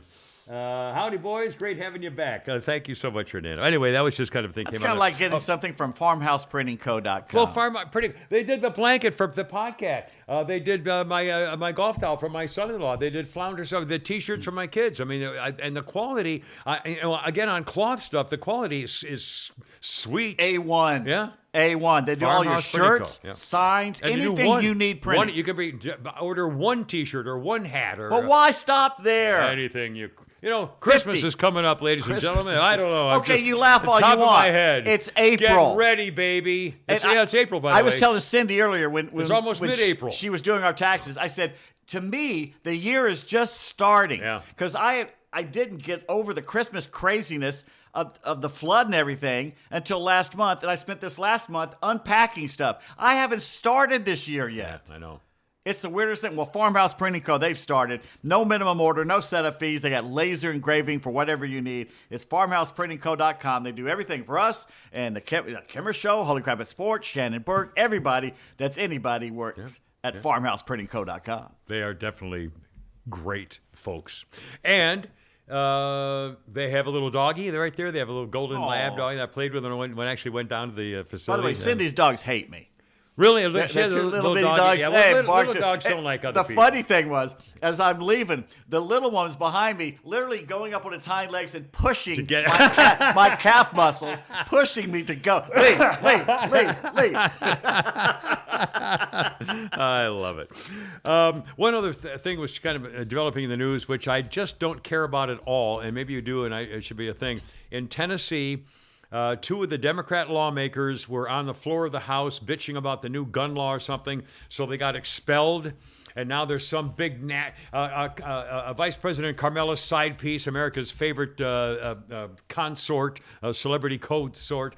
Apparently it was actually trying to cause a riot, saying it's a time to stand up to these white thing by the very going, my God, you're calling for people to turn on the whole thing because two Democrats now want to be readmitted to the House. Didn't they open the door and let them in? They started exactly. That's an insurrection. Yeah, exactly what it is. And you would think, and she's going to want the real insurrection is to be out free on bail during the Black Lives Matter destroying of America. I mean, but again, and then they blame Republicans for it. They blame Republicans for everything. Again, over the whole last week. But again, this Tennessee thing, they're trying to make a big national deal about it. I could care less about two state lawmakers in Tennessee who are having a feud on the floor of the Tennessee legislature. You broke the rules. And the Vice President's side piece has to come down to make a big national deal about it because again, they got nothing else. Bye, Felicia. Yeah, God. Anyway, now speaking of black chicks, and again, we're supposed to always mention whenever there's an issue. What's that? What happened? That's a good one. Man, that was a double drum roll. That was a double gunshot there. Wow, that was like 6 bum bum bum bum. I fought the law and the law won, baby. Roy Rogers. Right. Anyway, here's about the two black Florida women who were caught live streaming and have been arrested in Brevard County. Brevard County. North Carolina? But the reason I mention this story is wait till you hear the way they were described by the actual sheriff. The sheriff of the county, county sheriff, is Wayne Ivey. And he said the two women were arrested after taunting and abusing an elderly woman on a live stream.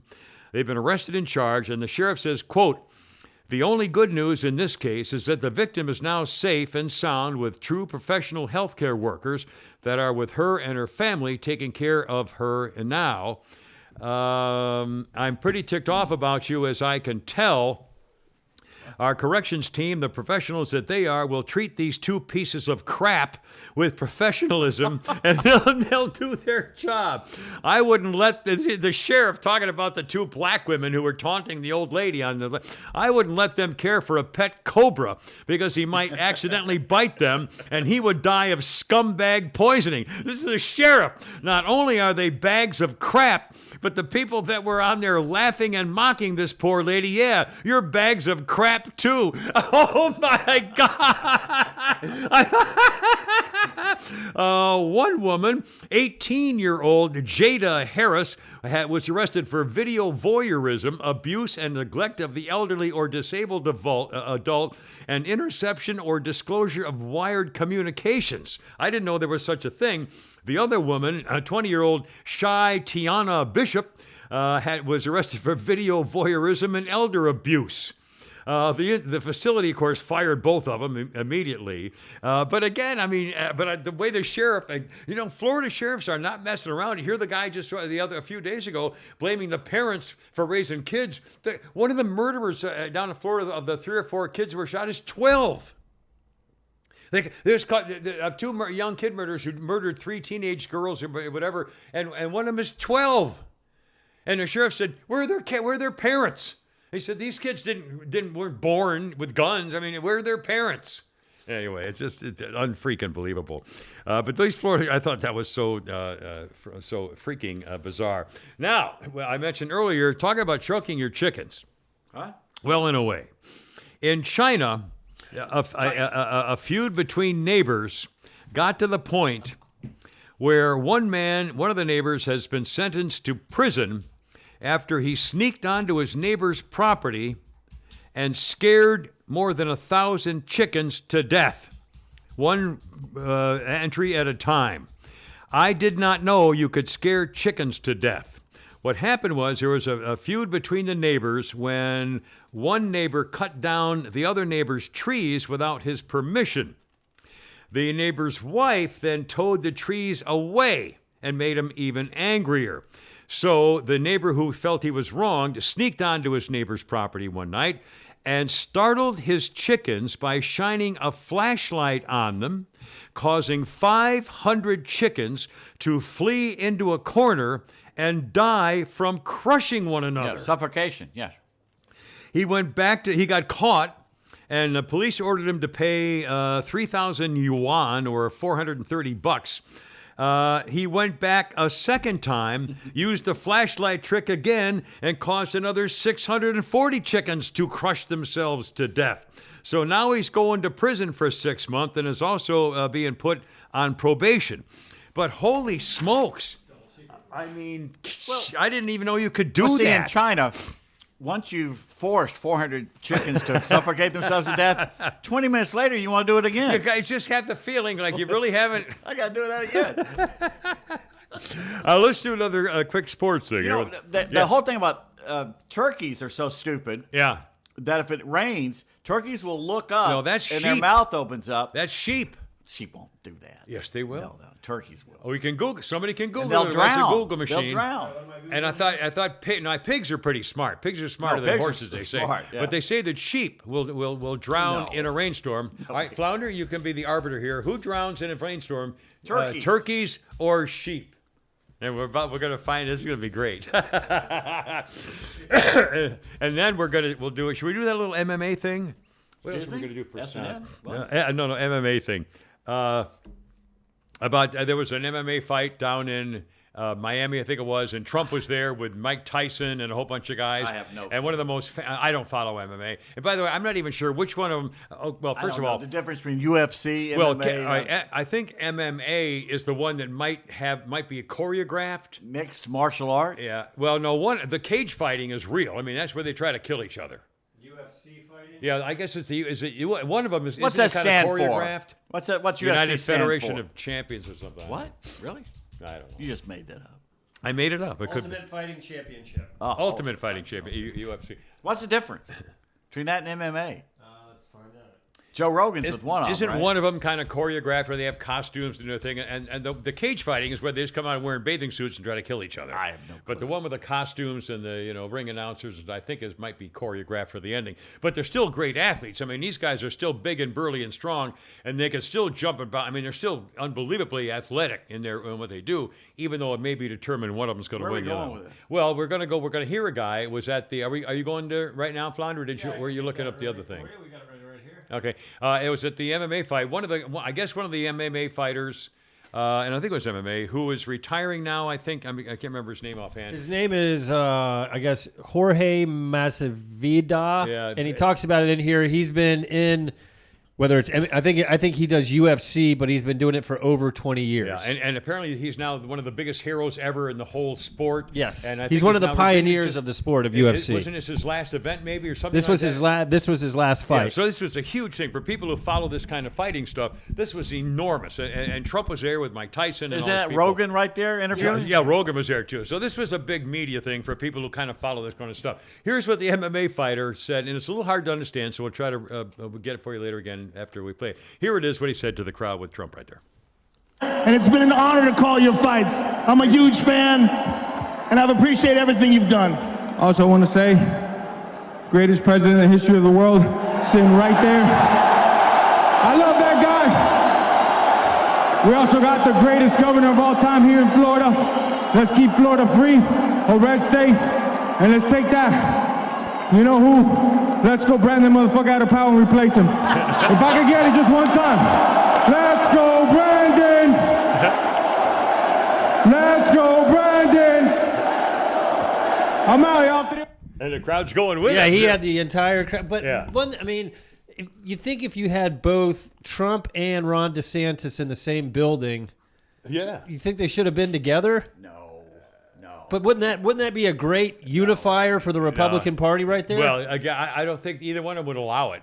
But again, and I've in fact heard some talk to some of the radio guys today about whether the smartest thing for the Republican Party is to have Trump and DeSantis run as the ticket. No. And but again, that's never going to work. No, and they won't do it. the They're only- two alpha males. Right. Yeah. And they could get around the 11th Amendment. I think it is. The Constitution says the two candidates can't be from the same state, but you can get residency somewhere else easy enough. But it's actually in the won't do that. Constitution. But again, it's not going to be a thing. Anyway, the MMA things. And one more quick sports thing. Rocco Yeah. has weighed in. Yeah. It's turkeys. Pete is right. Okay, fine. I thought I was, sheep, because they shrink. You know, sheep can't be What's in the ring that, because they shrink. 999 to 1? Yeah, thank you so much. I think it's 10 million to 1. Thank you. Who's doing the counting? But again, look at this stupid sports section of the Atlanta Sirius Al Jazeera Constitution. It's nothing here. It's all feature stories, and they didn't even. And on the Masters again, this is the. Oh, that's I wish I could see it. the Monday morning paper after the Masters, and the headline says, "Battle to the finish." They couldn't even wait till 7 o'clock to find out who won the freaking Masters and put the paper to bed. I mean, it's unbelievable.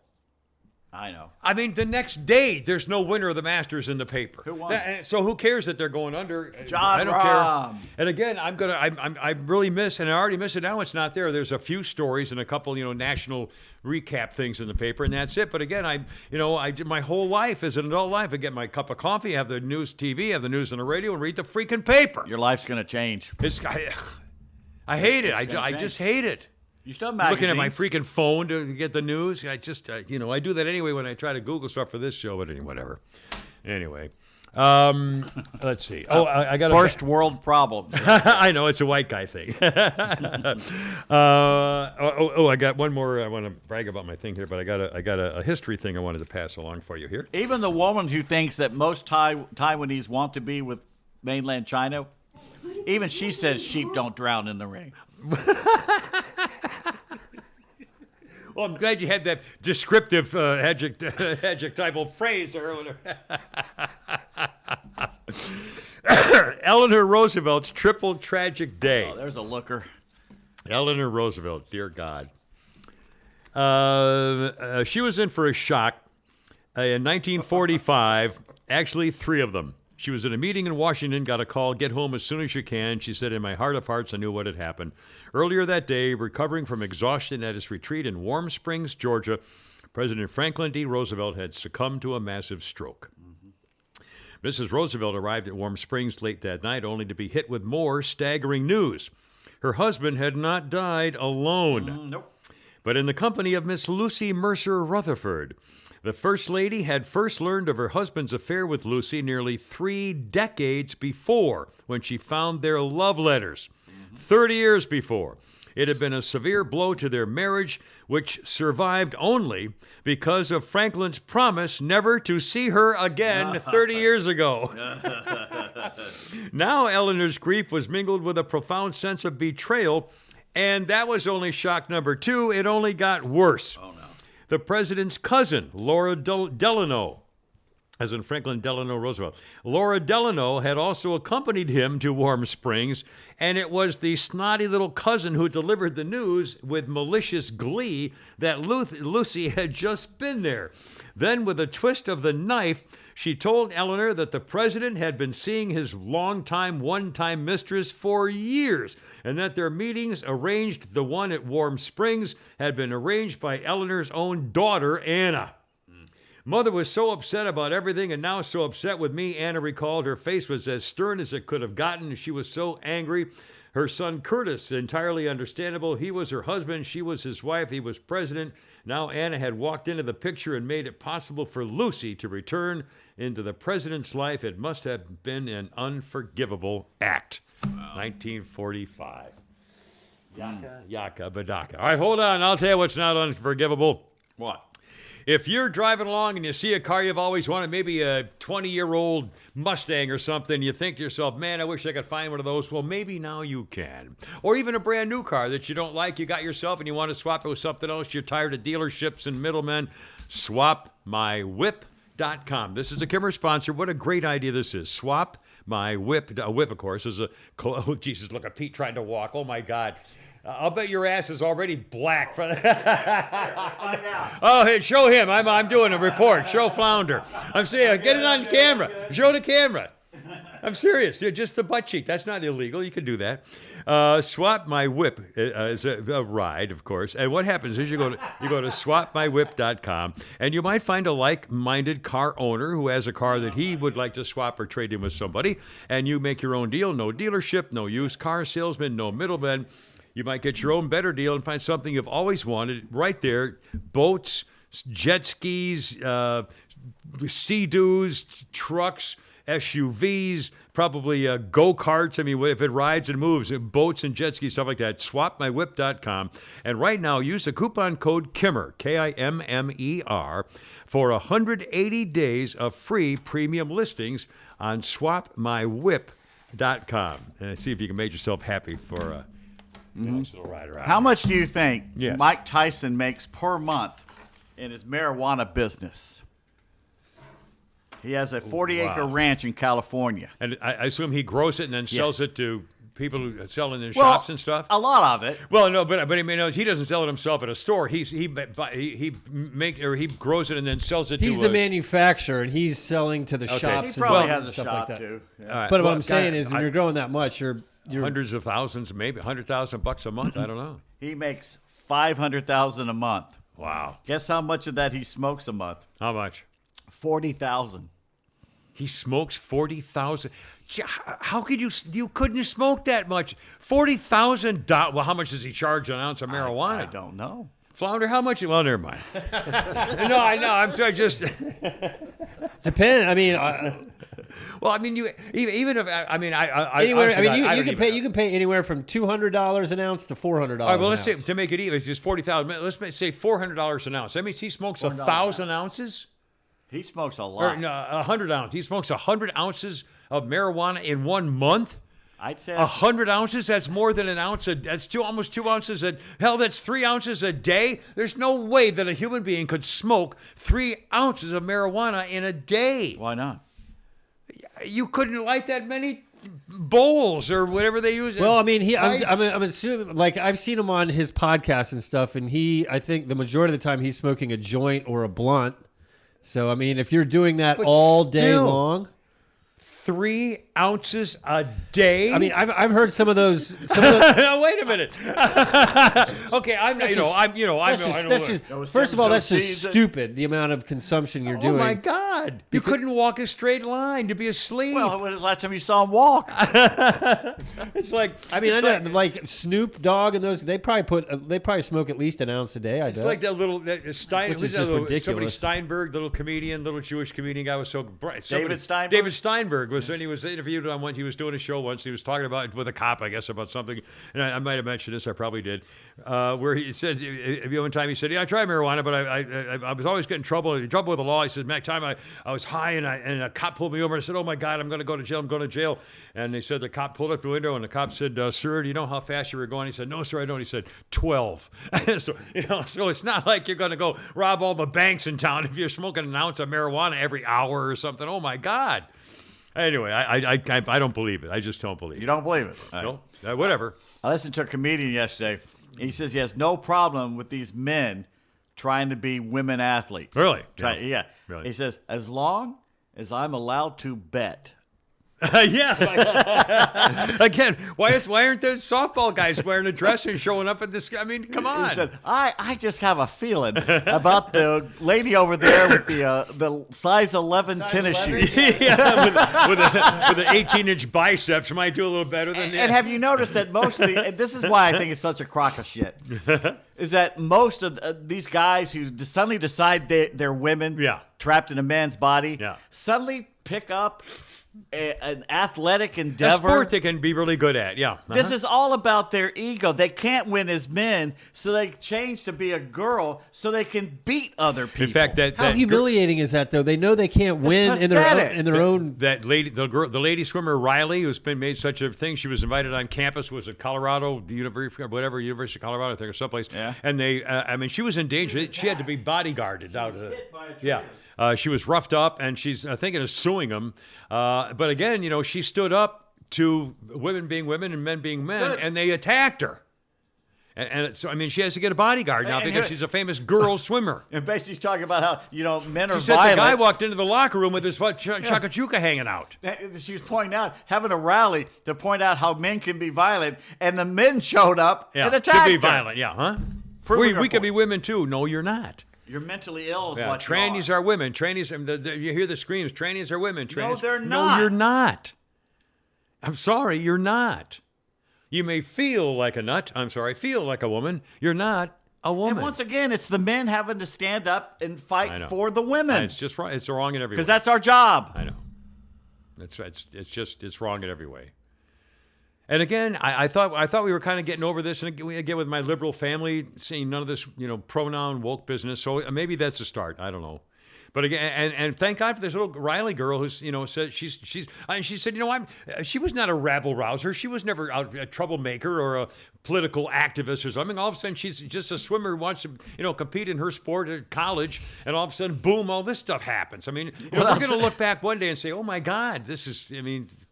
Again, even the very idea of talking about how it's supposed to be okay for a boy to go, showing his farkalukas in the girls' locker room and competing with other girls. It's just, anyway. How about some birthdays? You want to do I got a musical note here, and then a history note that Flounder's got a little sound for. Which note is that? Well, the note of A minor, A flat, or D sharp, or something. Steven Seagal, 71 today.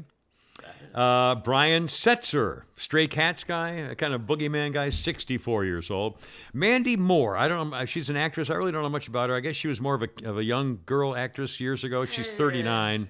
Yeah, I know. Haley Joel Osment, 34 years old. He got a nomination for the Oscar for The Sixth Sense. By the way, I will admit this to you now. I didn't get it at first. No, swear to God. Hold on a minute. Okay. The guy sitting at the table with Haley Joel Osment. And people are ignoring him and going by, and he's talking, he's saying, I miss her so much, or whatever. He's saying, his anniversary was, or whatever. I forgot what the story, but he's fine. Talking at the table, and Haley Joel Osment, and that thing. And then at some point, I realized, he was dead. And Haley Joel Osment, I see dead people, was talking to the guy. Therefore, he was dead. But I didn't get it at first. I honest to God, I was a damn that I thought, oh, you idiot! Hey, I see dead people. Oh, you mean because he's dead? If you go, have you seen the movie? Oh, yeah. Yeah. If you go back and watch it, is it obvious that he's dead? No. So even if you go back and it wasn't obvious to me. You I was pick going it up along. then. Or did you didn't yell think it was out? him. Did you yell out in the bastard? Oh, I get it now. He's dead. I swear to God. I thought he was talking about somebody else that he could see. I feel like such a buffoon. I felt like an idiot. I did. They got me. And that it was a creepy little rug rat. Anyway, Haley Joel Osment's 34. Liz Sheridan, one of the mom girls from Seinfeld, 94. I liked her. She was a good she was character. dead. Well, not if she died in the last year. I thought both of the mamas are dead now. Well, you might be right. I remember something about one of them dying. It might have been the other one. I think it was Estelle Getty or somebody. She was this Liz Sheridan, wasn't she? Jerry's mother. Yeah. Yeah, I think she's dead. She might have been. Anyway, again, the history of things, if it's over the last year, sometimes they don't update it by Rocco, time. Don't say the ending. I haven't seen the movie. Forget Thanks, it. Kimmer. I'm telling you everything.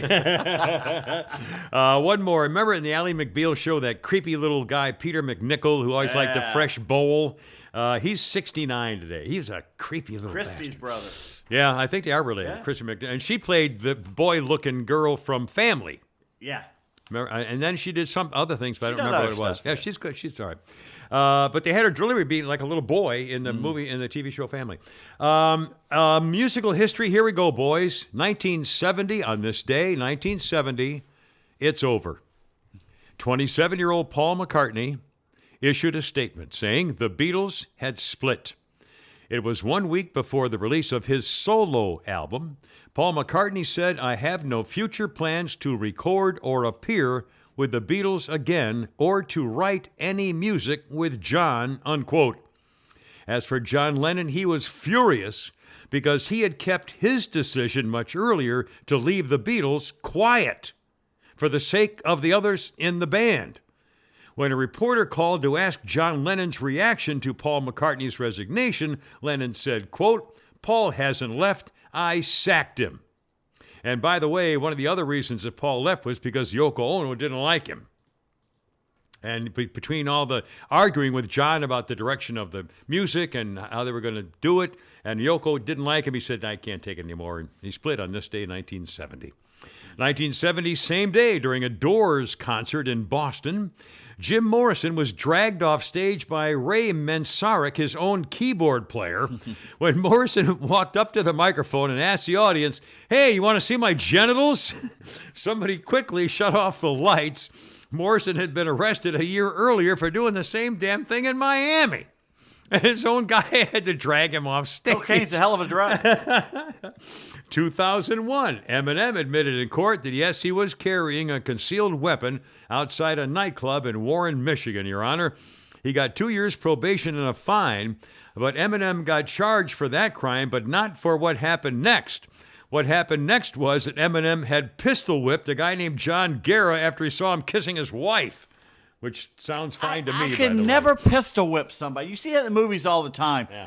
Because to me, I would just, my luck, that gun would go off while I'm beating probably somebody and blow my head off. It could. Well, if you're going like this, I then know. the barrel's, because you're holding it this way. Yeah. So, yeah. I could never unless you pistol don't have a whip round. it. If it's a revolver, there's probably a round in the chamber or ready to go.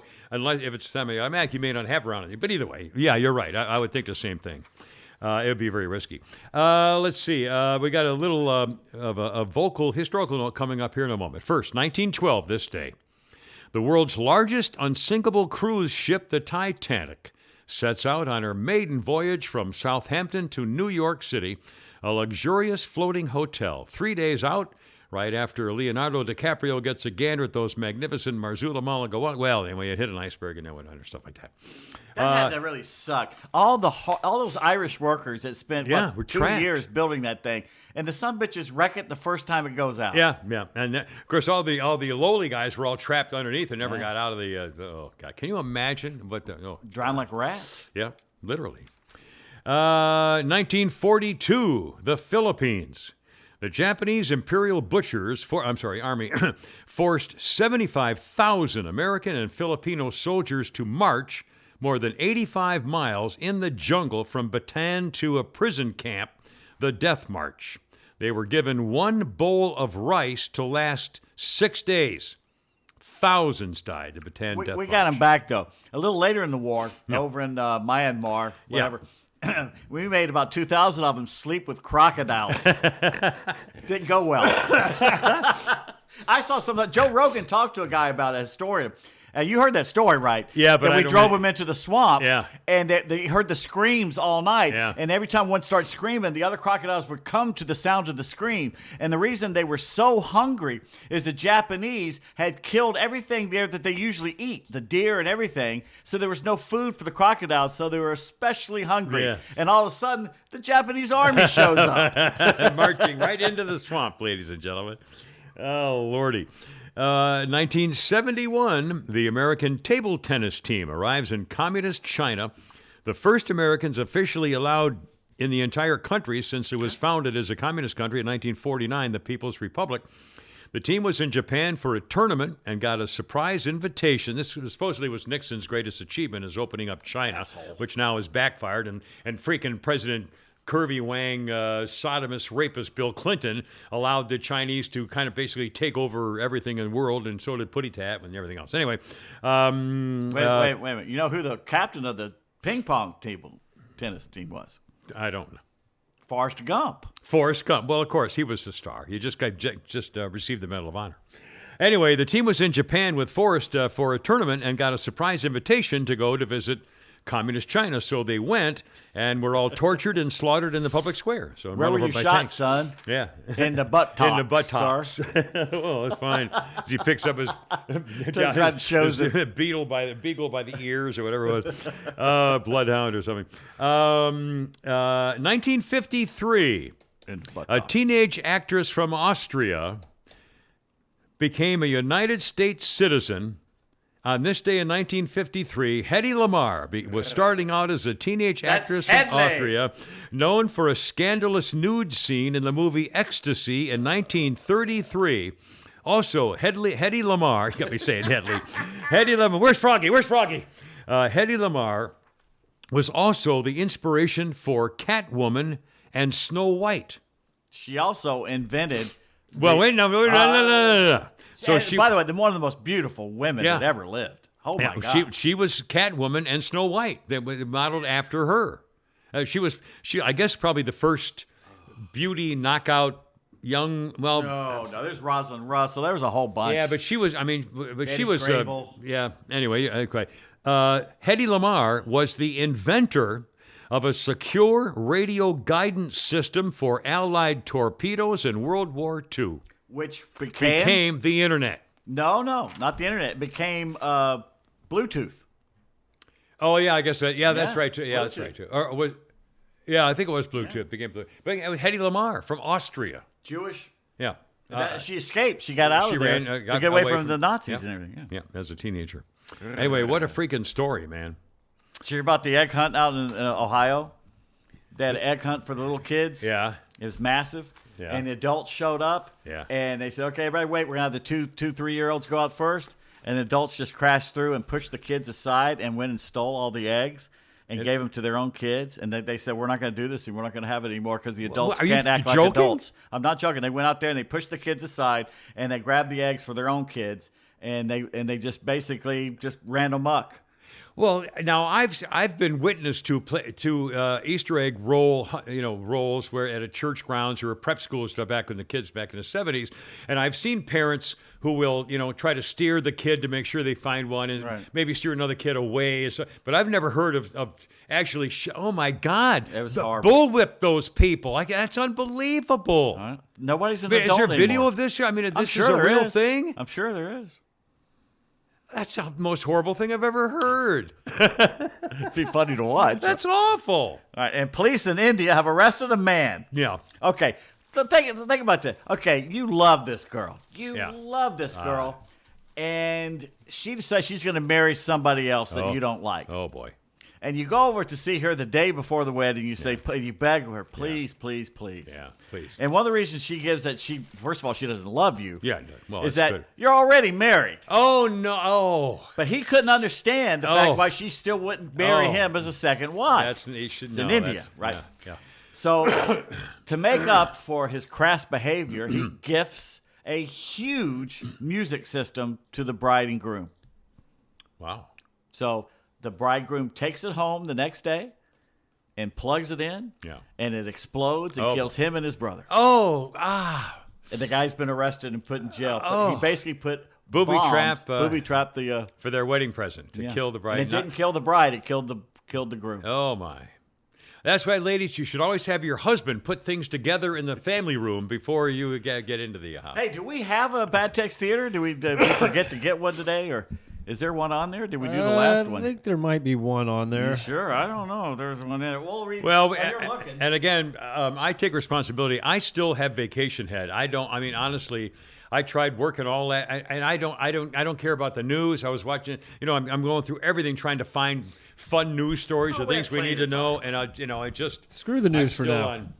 I'd rather just do what we do. Do we have one? Let's see. What was the last one we did? The steak. I don't know. Okay. Definition of a henpecked. Of a henpeck? Okay. A sterile husband afraid to tell his pregnant wife. Yeah, sterile pregnant. Yeah. Did you find it? All right, let me look at it. Let me see. I get it. Some fresh, some tag. No, okay. No, wait a minute. That's not it. Yeah, we did. I know it's coming up. No. We did. No. Yeah, the steak was last night. We got one. We got one here. more. We can. Yeah. So okay. All right. So waiter and a patron. I'll be the patron. All right. I'm the waiter. Do you want to hear today's special? Yes, please. No problem, sir. Today is special. Oh, God. Well, you heard it. You asked for it. We'll have some fresh ones ready for Thursday. Going into a restaurant named Karma. There's no menu. You just get what you deserve. Anyway, boys. Any coffee? You're probably getting your... Well, I'll show my black and blue ass on Thursday. You do need to put a picture. You do need to see. In fact, if you can do now you could take a picture, which would not show what it is, but it would show the color of some big black spot. It's gonna be ugly, and you wouldn't have to. No one would know unless they know we're listening to the podcast what it was. So you could do tomorrow is when I'm going to feel it. Yeah, you may see it soon. Yeah, tonight. That's why I'm going to be stiff when I wake up tomorrow. But you'll feel it tomorrow. In the leg, too. And by the way, you take a handful. And now, if I have muscle aches, I take Tylenol. If I have a headache, which I never do, I'll take... No. If I take muscle aches, I take Advil. Yeah, that's what I do. Yeah. I ate a handful on the way over here. And taking like 4 or 5 of them. And I got some of those 800 milligram babies. Take 4 or 5 more, because that won't... if you did that every day for a year, you'd have liver problems. But if you do it, I mean, a day, taking a handful at a time, it's not going to... My liver's already said enough. But, yeah, there you go. I also have some of those hydrocodones left. I could probably. Those are the best. Oh my God! I told with dental things, and I never felt the least bit high. Never felt anything except relief of the pain. Everything's great. I mean, I don't. The other drugs make me feel, like woozy and stuff. But hydro was I didn't feel a thing. What are you gonna cook tonight in your air fryer? I got to figure that. Cindy, thank you so much. Well, I'll figure something out. Did you put the top back? Yeah, on? the top's back on. Yeah. Okay. He broke it, then he fixed it. All right. Well, thank you, and thank you for doing it. Cindy didn't.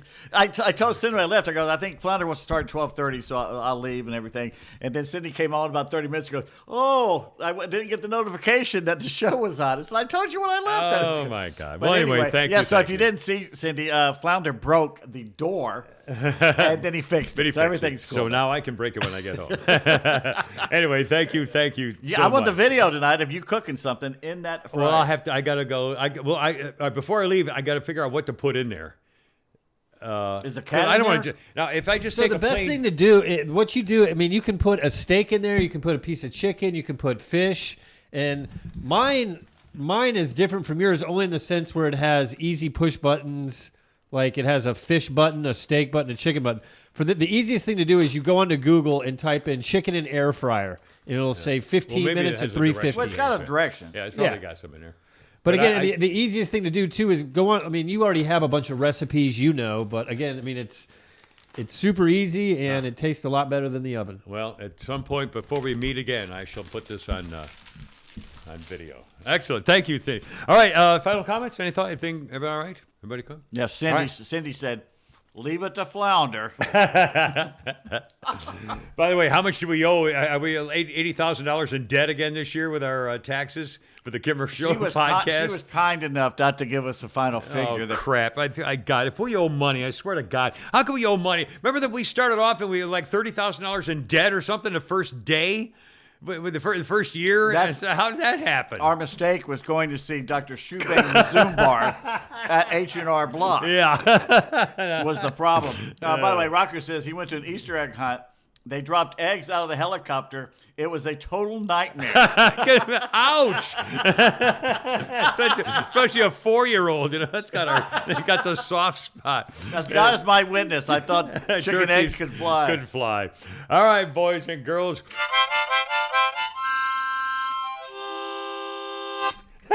Hoorah, Semper Fi.